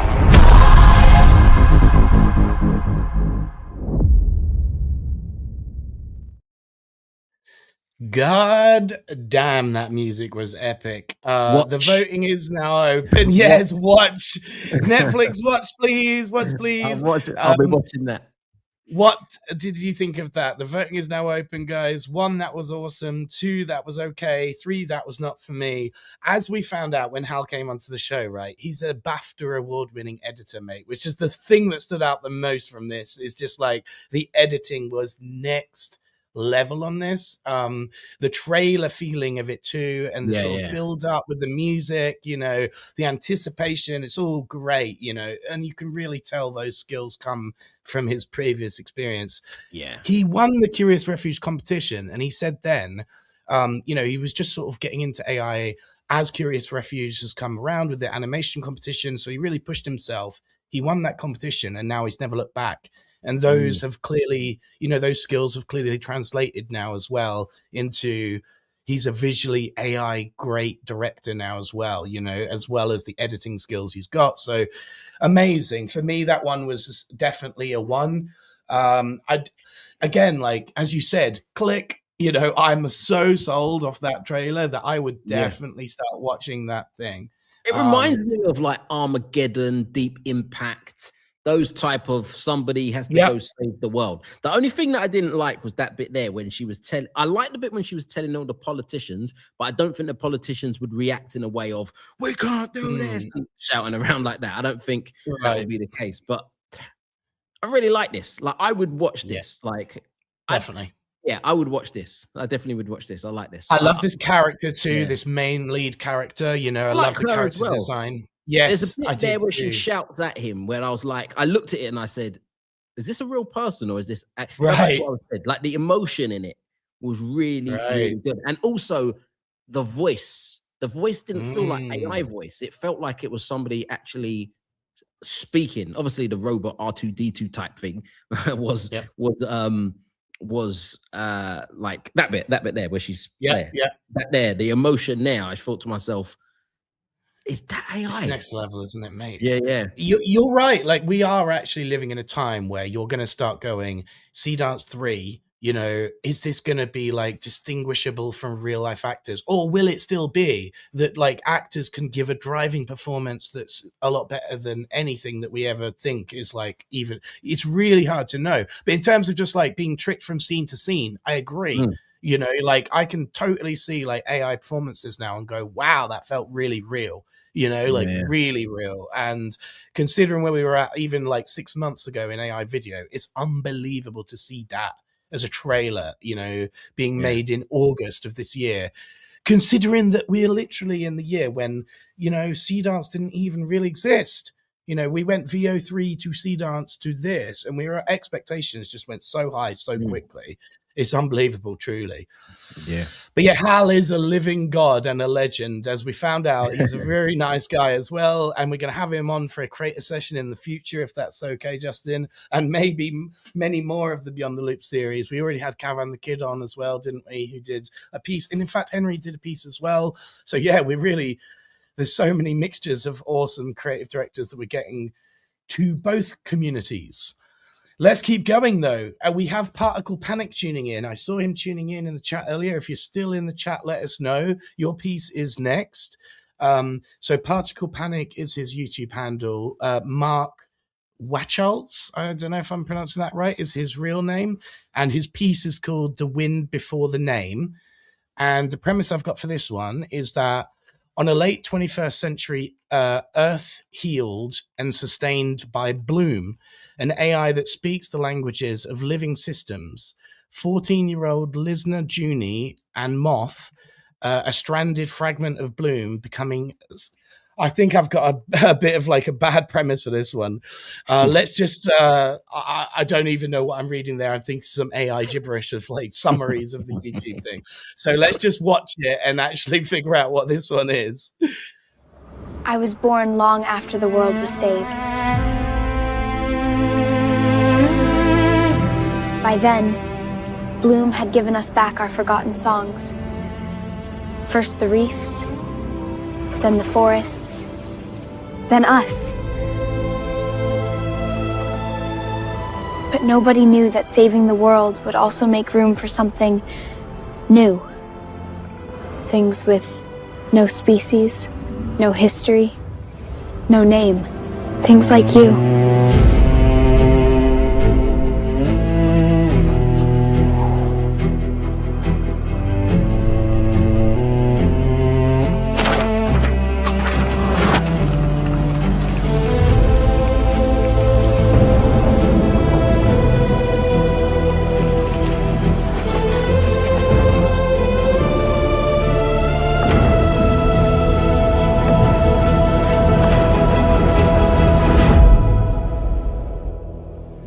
It emerges near human populations, like the smaller forms we know, but on a planetary scale.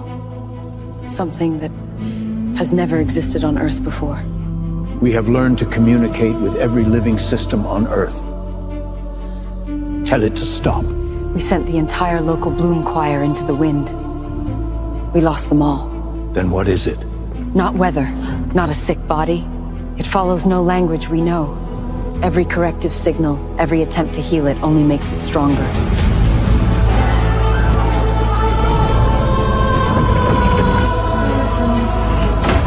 We once built a machine capable of engaging with a force at this scale. But we have to bring her back to Earth. Aurelia is the only thing that protects Paradise Station. Recall her and everyone there will die. Then it's Venus's decision.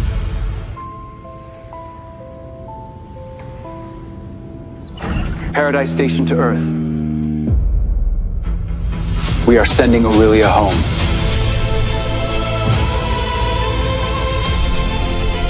Aurelia is requesting trained listener volunteers for first contact. It made contact with our children a long time ago. Aurelia can carry the signal. We need you to recognize the answer. We trust in your experience, your judgment, and your courage.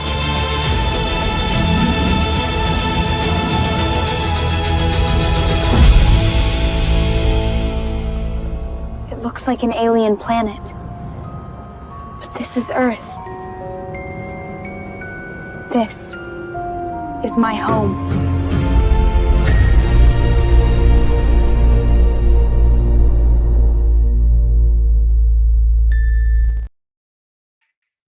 I see Danny tuning in. Thanks so much for tuning in, Danny. Always love Mark's work, he says. So the voting is now open on that one, guys. What did you think? 1, awesome. 2, okay. 3, not for me. That one was so different to the other entries we saw, mate. Again, like a totally different take. I really like the characters and the pacing and the music on this one. What were your thoughts? Yeah, this here reminds me of right at the beginning. I said about I think the second or the third one that we played, and I was like, this is weird because this is quite upbeat. This is what I thought most of them will be looking like, where it's that you say it's meant to be a positive utopia, but actually it doesn't feel that way. Now, I'm not saying that it doesn't have a happy ending, but it doesn't feel that way from the trailer. Like if you put this in front of me and said this is a PG film, I'd be like, really? You know, right. Some positive thing. I'll be thinking, yeah, it will have a happy ending. But so that's why I was like, I can't work out how it's judged. As a trailer, stunning. Great. Look, amazing. Yeah. You know, yeah. Again, if this was just a piece we were submitted on any other week, it's a straight one from me. But again, you have to take all of this into context. Like, you're absolutely right on all of that. Like, you know, how, like, I think actually someone said it really well in the comments. This was just next level in terms of, like, you know, what it was, and the character like uniqueness and the overall uniqueness of this trailer felt the most original, you know, in terms of this doesn't feel inspired by anything, like reference wise. It felt like a very unique idea and premise. So premise wise, to me, this is really high up there because it felt so original. You know, it didn't feel at all cliche. It didn't feel like, in fact, I didn't even know where to put it. You know, I didn't feel like I don't feel like I've watched anything like this, and it would spark my curiosity out of that, I think. So that's my feedback on this one, is I don't really know where to put it. It was intriguing. It felt unique.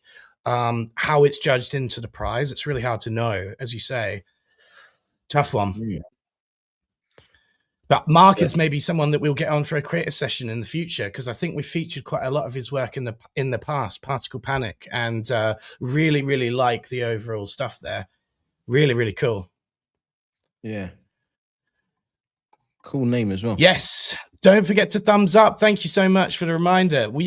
I've sort of like thrown the normal show out. You know, we are live. Like and subscribe, comment on our YouTube, all of that. I should do you did the YouTuber thing last week, mate, weren't you? Like and subscribe. Yeah. I'll take the mantle this week. I'll take the mantle. I forget to do that. Absolutely. The ice cream van man, he turned up yesterday, and I wondered if he was going to be here today. So far, I haven't heard him, but You never know, mate. You never know.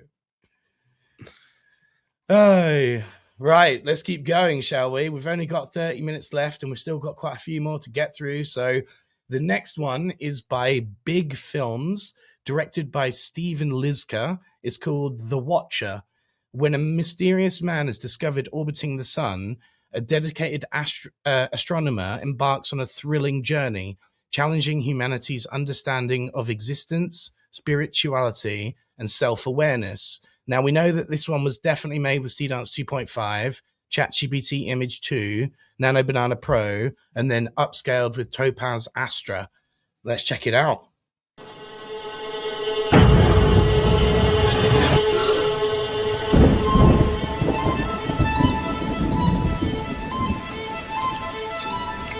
You've never felt the rain? Tell me about it. I remember when people used to fear it, the floods, the lives it took. We looked to the sun as the source of life. We never knew someone was looking back.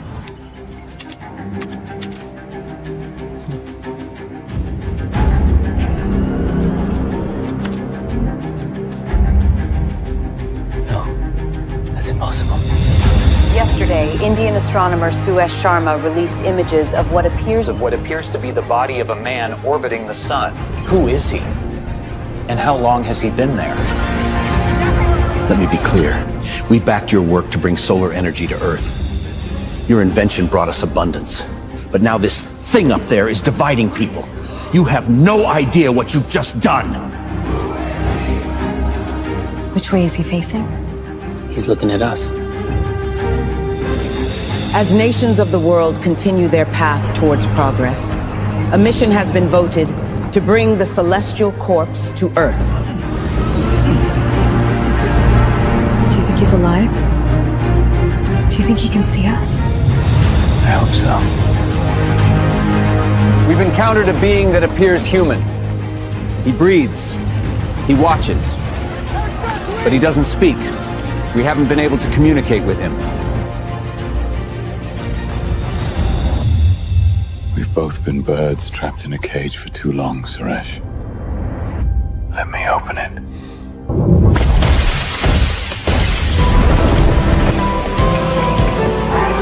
What did I just do?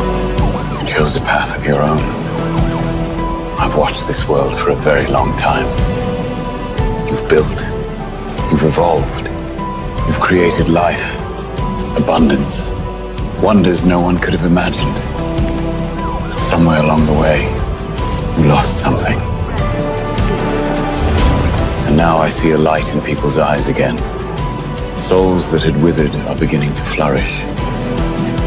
The greatest wonders are yet to be built. But to get there, you need to look up. You need to embrace the beauty of the unknown. They look at me and see a god, but I'm not. I didn't ignite that light. You did, Suresh. You did.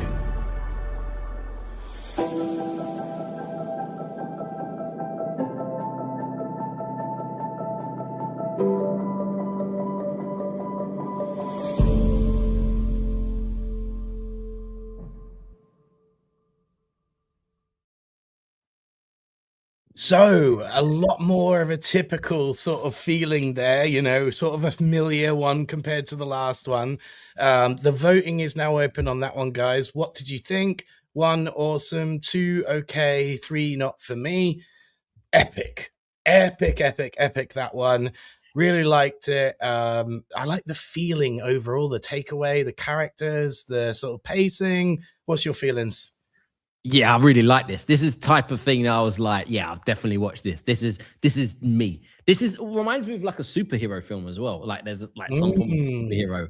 The only thing is that thing that the Watcher, there needs to be some form of, that could be the good person, and there needs to be some villain who's just as strong that they can use. But yeah, I think that was really good. It reminded me, somebody said Peaky Blinders vibe. He looked like Cillian Murphy, or whatever his name is. Definitely, it sounded like him, yeah. The main guy from it. What's his name? Cillian Murphy, yeah. No, what's his name in Tommy Shelby? That was it. Yeah, Tommy Shelby. Tommy Shelby character in Peaky I Blinders. ordered a Peaky Blinders. yeah. The Brummy accent, so funny, isn't it? Yeah, and strong contender though. You know, that's the guy from Peaky Blinders, the guy from Oppenheimer, Inception, and Batman Begins, and Peaky Blinders. Yeah, he's a good actor, Irish guy. But that side character, you know, he's basically like the superhero feeling as well, isn't he? He's kind of like the side character to the superhero narrative. So I totally see your sort of feeling there as to how that felt. You see this scene here? I was thinking, how are they going to keep him in this thing when he can stand next to the sun? Like, how can this like hold him? But then he went like that and just broke it. So I was like, okay, cool, that makes sense. Yeah. But yeah, single silver blanket to stop something that can and do some glass.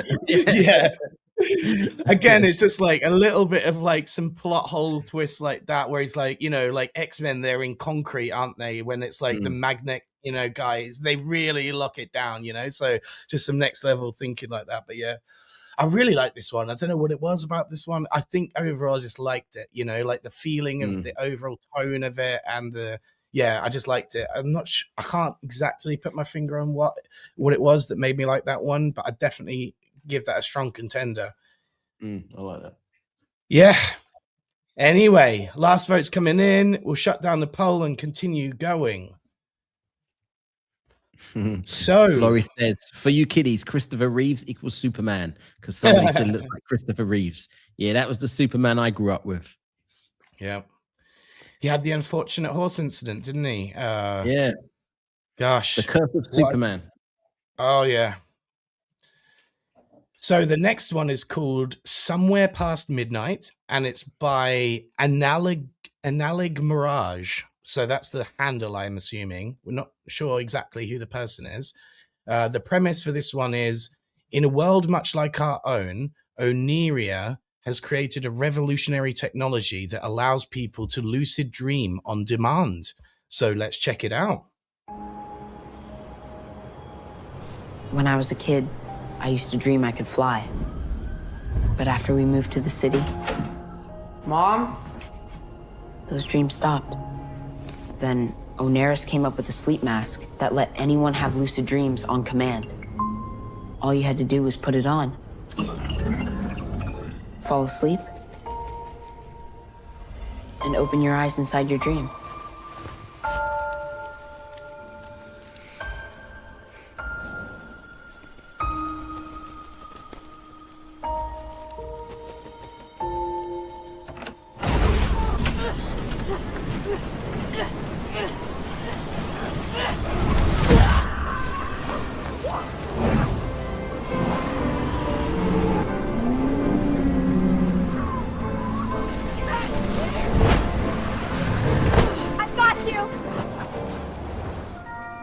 Doesn't feel like one of my dreams, but I'm still asleep, aren't I?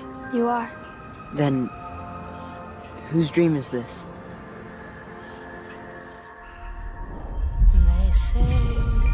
When we wake up, we think our dreams disappear. But they don't. They keep going. The moment we open our eyes, they all end up here, in this place. Even the ones no one remembers anymore. Kind of a graveyard, I guess. No one even knew this place existed. Then Oneira made lucid dreaming accessible to everyone, and some people started finding their way in, like you. Why do you travel like this, from dream to dream? Because I'm looking for something. What? An island. Hidden somewhere out there. I want to find it. So, why are you looking for it? I don't know if it's true, but they say that's where dreams are born. And you know how to find it? We need to find hidden passages. The hard part is, they never stay in the same place. What if we get lost? We probably will.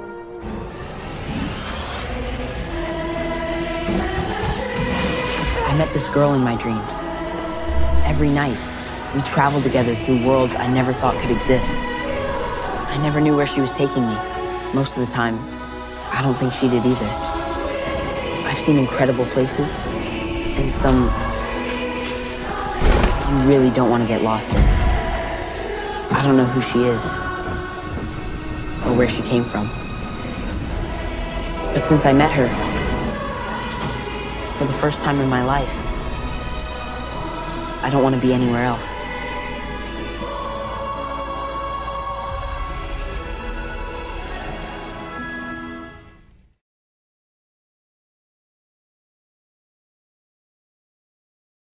What an interesting premise. So, the voting is now open on that one, guys. What did you think? 1, awesome. 2, not okay. 3, not for me.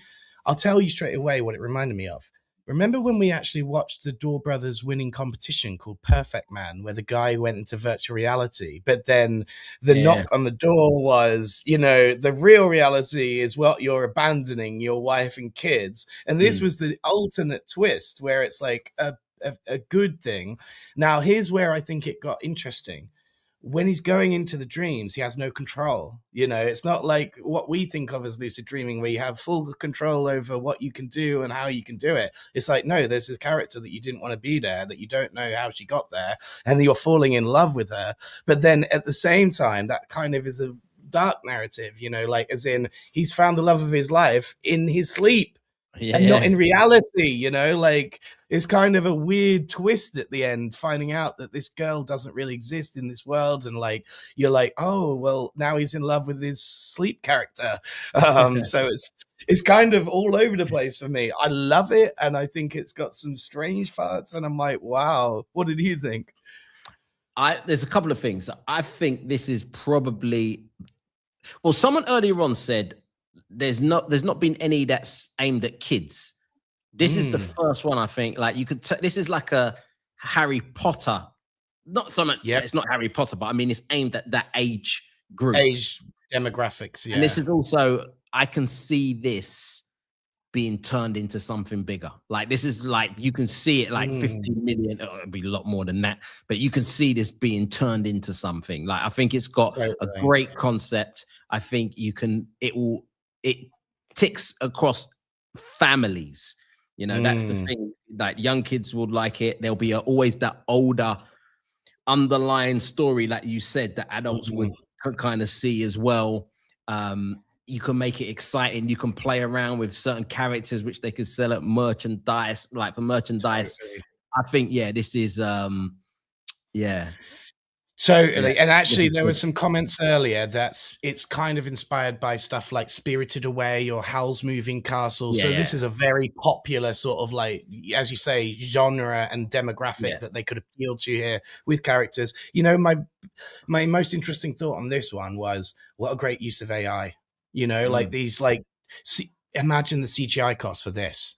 You know, like imagine like how much it would make this trailer in the like hundreds of thousands of dollars, if not millions, maybe. Like it's kind of crazy, even just to make the trailer. You know, you're like all of the incredible like scenes of like trains on water and like fire and all of that is a great use case for AI to be in your submission. You know, and pure AI as opposed to hybrid and stuff where it'd be too hard to have actors and stuff involved in incredible scenes like that, like just dropping from skies, you know, like the characters like grabbing each other, dropping from the sky and stuff. It is truly dreamlike, you know, and sort of like completely fantasized at the top level. But I really like that one. Good name. I like that one. What I think the best takeaway you said, mate, the characters. Imagine how much money the characters would sell for in the Harry Potter, like, you know, you can turn it into like, you can even imagine that being a theme park ride.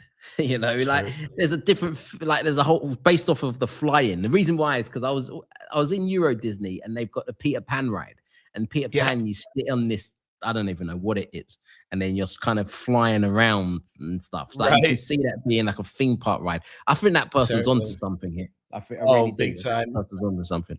Yeah. And I think entering like that's so smart because regardless of outcome, someone important will see that and go, I want to fund that. You know, it may be even you don't win this competition, but a big director sees that or something and goes, right. Or a big studio or, you know, whoever wants to sort of back that. So really smart, that one. Really, really smart. Great pick, Paul, in the background. Just to remind people that are late to the show, I see some late entries now. We have Paul as well, the producer in the background. And we're getting through to our last 3 I think we're going to get through just because we're so time constrained. If you're watching and we didn't get round to your piece, it doesn't mean that we won't watch it in a future episode potentially. Please submit them through to the show on theailiveshow.com if you've made a piece that didn't make it this week. We obviously know now that there's going to be 50 that are selected later on today, and then we can see from those 50 as well. But also, if you didn't make the top 50, still send it to us, and hopefully we can get round to it. But we are limited by time. And on that note, I'm going to introduce the next one, which is Project MERIDIAN, it's called, and it's a Credo production written by Andrew Bazalos and Derek Mather and directed by Kevin Fox. And the premise for this one is that a retired astronaut with nothing left to prove, his daughter is stranded beyond the moon, and a visionary aerospace founder is willing to risk everything on the one mission the world has already given up on. And this, we know, is definitely a hybrid piece, but they only used a very small crew, and they actually shot real faces on real glass and then built the rest. So the launch, the orbit, the hangover, the full of robots and everything else, that's generative tools, and camera departments were also used. Yeah, so it's a real hybrid piece. And see if you can spot where the AI is and where the AI is not in this one. Let's check it out. Mayday! Mayday! Mission Control, this is Icarus 1. We're experiencing massive system failure. All contact was lost with NASA research vessel Icarus 1 shortly before the vehicle entered lunar orbit. Officials believe that the craft remains intact and the crew is alive, but no rescue mission can be mounted in time.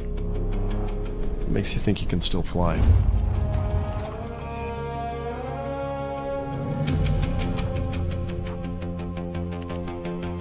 The X-37C. This little hand-me-down by Uncle Sam is 90% where it needs to be. Now, with your rapid fabrication technique, we can get the last 10%. Project's still in development. It is my only hope of saving that crew before the window closes. Why didn't you go to NASA? Well, they turned me down. They don't have an imagination. One man, no mission control, no second chances. What do you believe is the probability for success? Alex, if I don't do this, my daughter dies. How do you fly me? 5. This is just a naked PR stunt for an experiment. There are 10 people in the world who can do this. And one of them does not care if he comes back. 4. Tell me, Jack, you believe the future looks bright? 3. I have no choice. I'm a father. 2. You know the odds. Why are you doing this?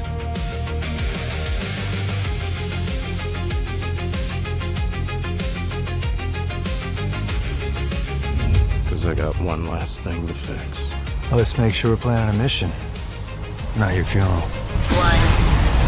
Lift off.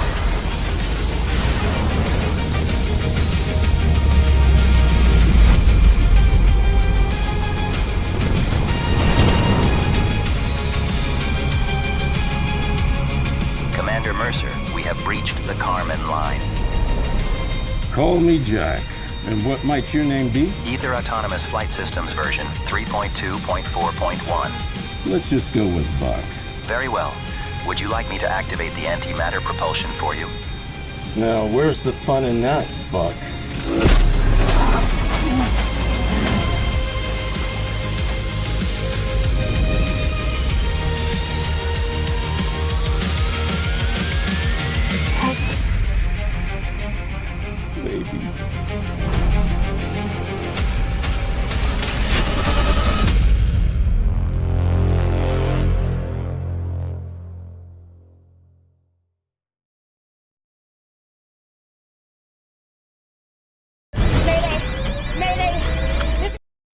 Oh, I'm sure what happened there. Yeah, again, that one was totally different, huh? Like a completely different entry again. maybe more typical of the sort of entries we've seen in terms of just overall premise and feeling of it being sci-fi and futuristic and that sort of thing. You know, not a left field choice here, that's for sure, creatively. But yeah, what did you think of that one, mate? Oh, the voting is now open, I should say. What did you think? 1, awesome. 2, okay. 3, not for me. I thought it was like the last 3/4 followed a strong premise. You could tell that person understands or worked in films before. It understands how trailers worked. It kind of told a bit of the story and then went into like what could potentially happen. I like this fact that it was the dad wanting to say, it's like Taken almost. It was like Taken. It's just that from a different point of view. It's like my daughter's over there. I have to go and get her.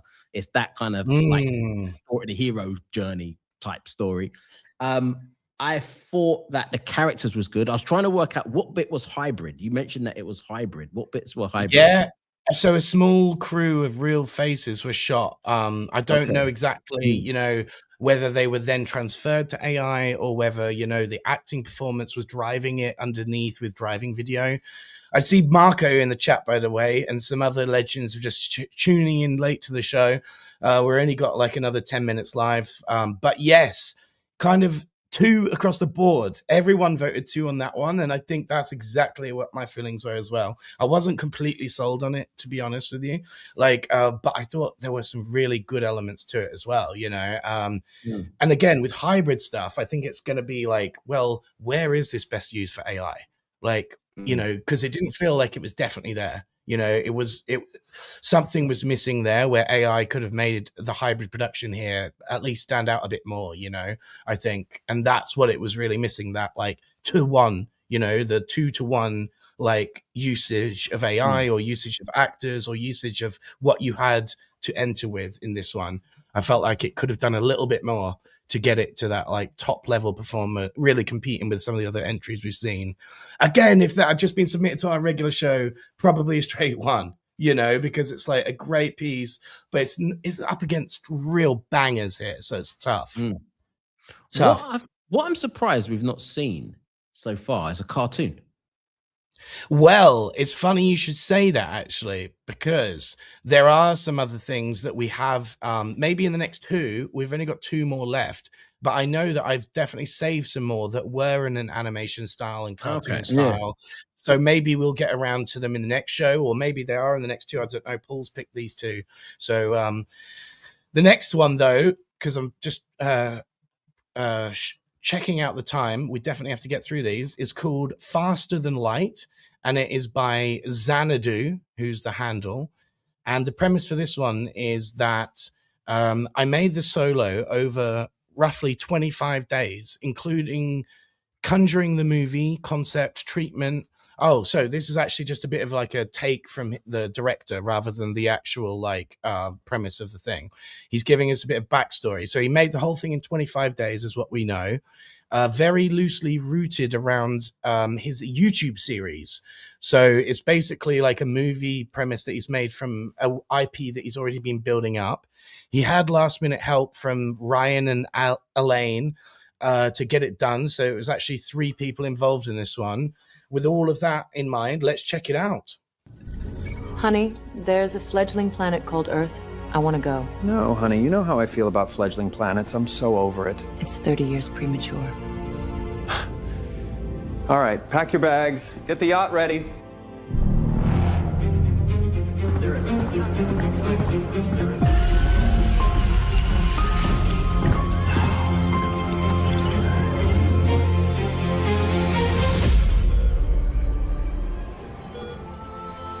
Hey, Ma. We found a new lava tunnel that nobody's claimed, so it's ours for now. That girl at school I told you about? You named a sample? She heard that. It's promising. Oh, they finally certified Mars today. It's an official civilization. Whole planet celebrating. And of course, Dad doing his whole humble genius thing all over the news. Humanity's next frontier now lies beyond our solar system. With Faster Than Light, we'll expand humanity's capacity to learn, grow, explore. I want you to help her. Kai, when humanity can reach the stars... I know, FTL first. I've been trying for 5 years, so is half the planet. And humanity will succeed. Yeah, you said in 30 years. My mom doesn't have that. How long you been failing at this? 5 years. Amateur. I've been failing at leaving for 27. Partners? We're gonna need more help. I got people.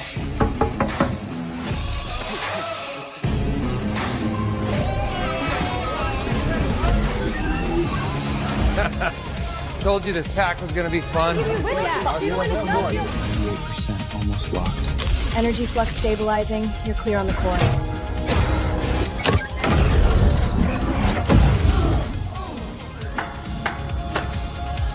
Yeah, clap away, big guy. That was the last configuration. Guys, Melody just went into the fusion core.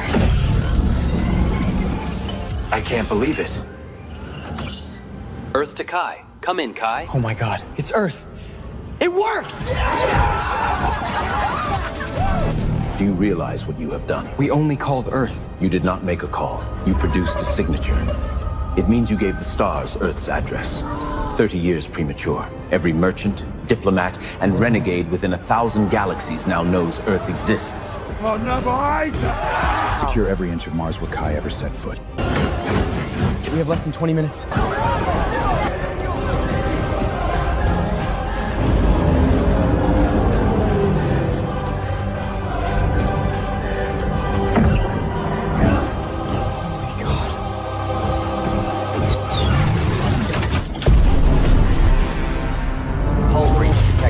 Unidentified vessel has docked.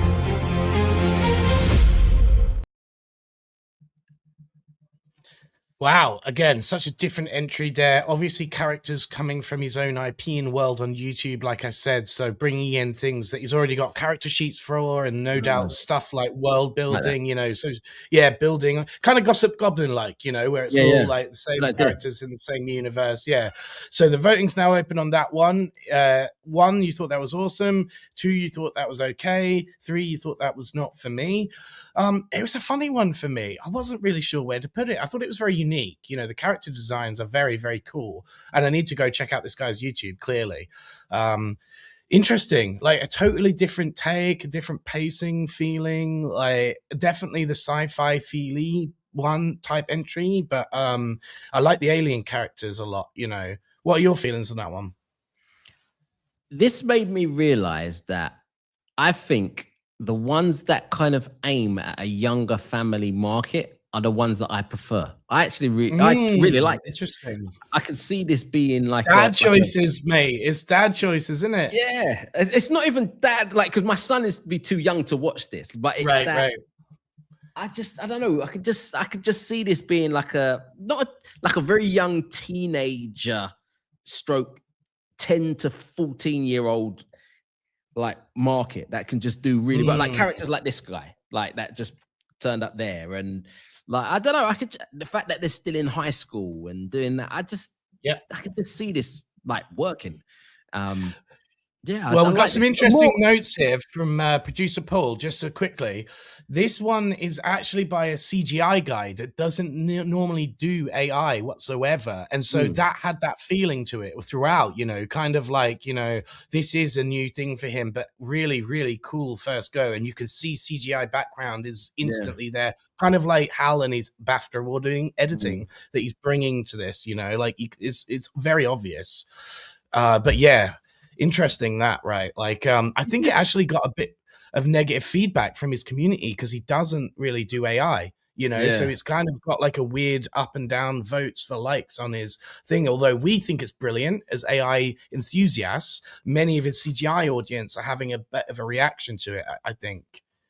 I think this would be more of a TV series than an actual film. I could see it being more of a TV series. That's a really good point, mate. That's actually the feeling I had too. It is more like a channel. Yeah, it reminds me of that type of vibe. Yeah. Interesting. And I saw there that many of the people that you know weren't all bought into the other worlds were giving that one a 1. So really interesting sort of reaction from the public on that one as well. I appreciate we are literally at the time when we would usually finish the show, and I think we've got only one more, so we just about made it through. And it is Verena's piece. I'm very happy for the announcements for Verena. She's someone that's been on our show, as you remember, an OG of the show. She came on and she gave us the best sort of feedback and quotes about, be very conscious about what you consume and what you put out there, and it all, reflects back. And then we had the chat about algorithms and how this is all changing. This piece is called Nobody Dies on Mars, and she entered it with James Stowe. So I think they are a duo here entering this one. And when a chef loses his sense of taste, the week he arrives on Mars, the colony assigns him an alien companion he never actually asked for. And the friendship they build becomes the only thing holding the two species together. Let's check it out. Welcome to Colony 6. Local time is 4:20 in the afternoon, and the atmosphere is holding steady. I was the most sought-after chef on Earth, but my stupid ass decided to go to Mars. First week, Mars killed my taste buds. There's nothing. That's not really living. Thank you. I don't know why I'm still doing it. Which is why, starting today, some of you are getting a companion assignment. Miso. The soup? Is that a joke? For God's sake, can you please put on some clothes?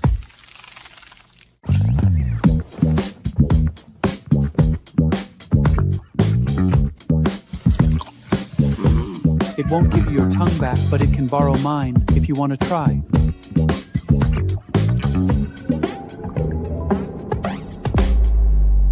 That's something. Nobody dies on Mars. That's the agreement with the Martians. If we lose another one of them, they will take away our atmosphere. There hasn't been enough measurable progress. The reassignment goes through Monday. I know what happens when you move us too soon. Denjay. That's exactly why I can't gamble on maybe again. You're gonna just let him take his life on Earth? They actually sent me back. I'm really on Earth. The only reason this whole program works as well as it does is to keep their most sensitive citizens busy. A whole civilization that is all connected. If one suffers, all suffer.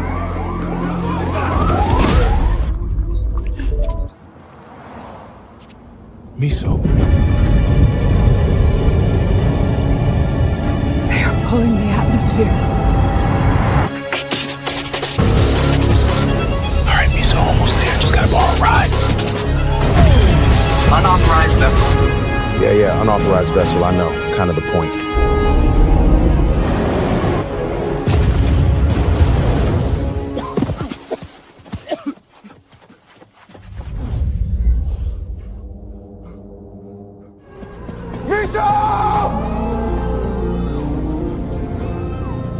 Just look at me.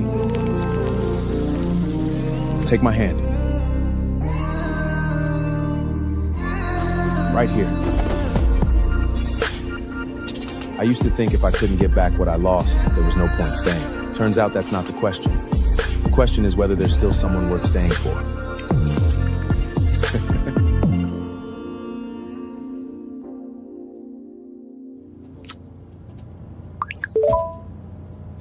Did you just eat a booger?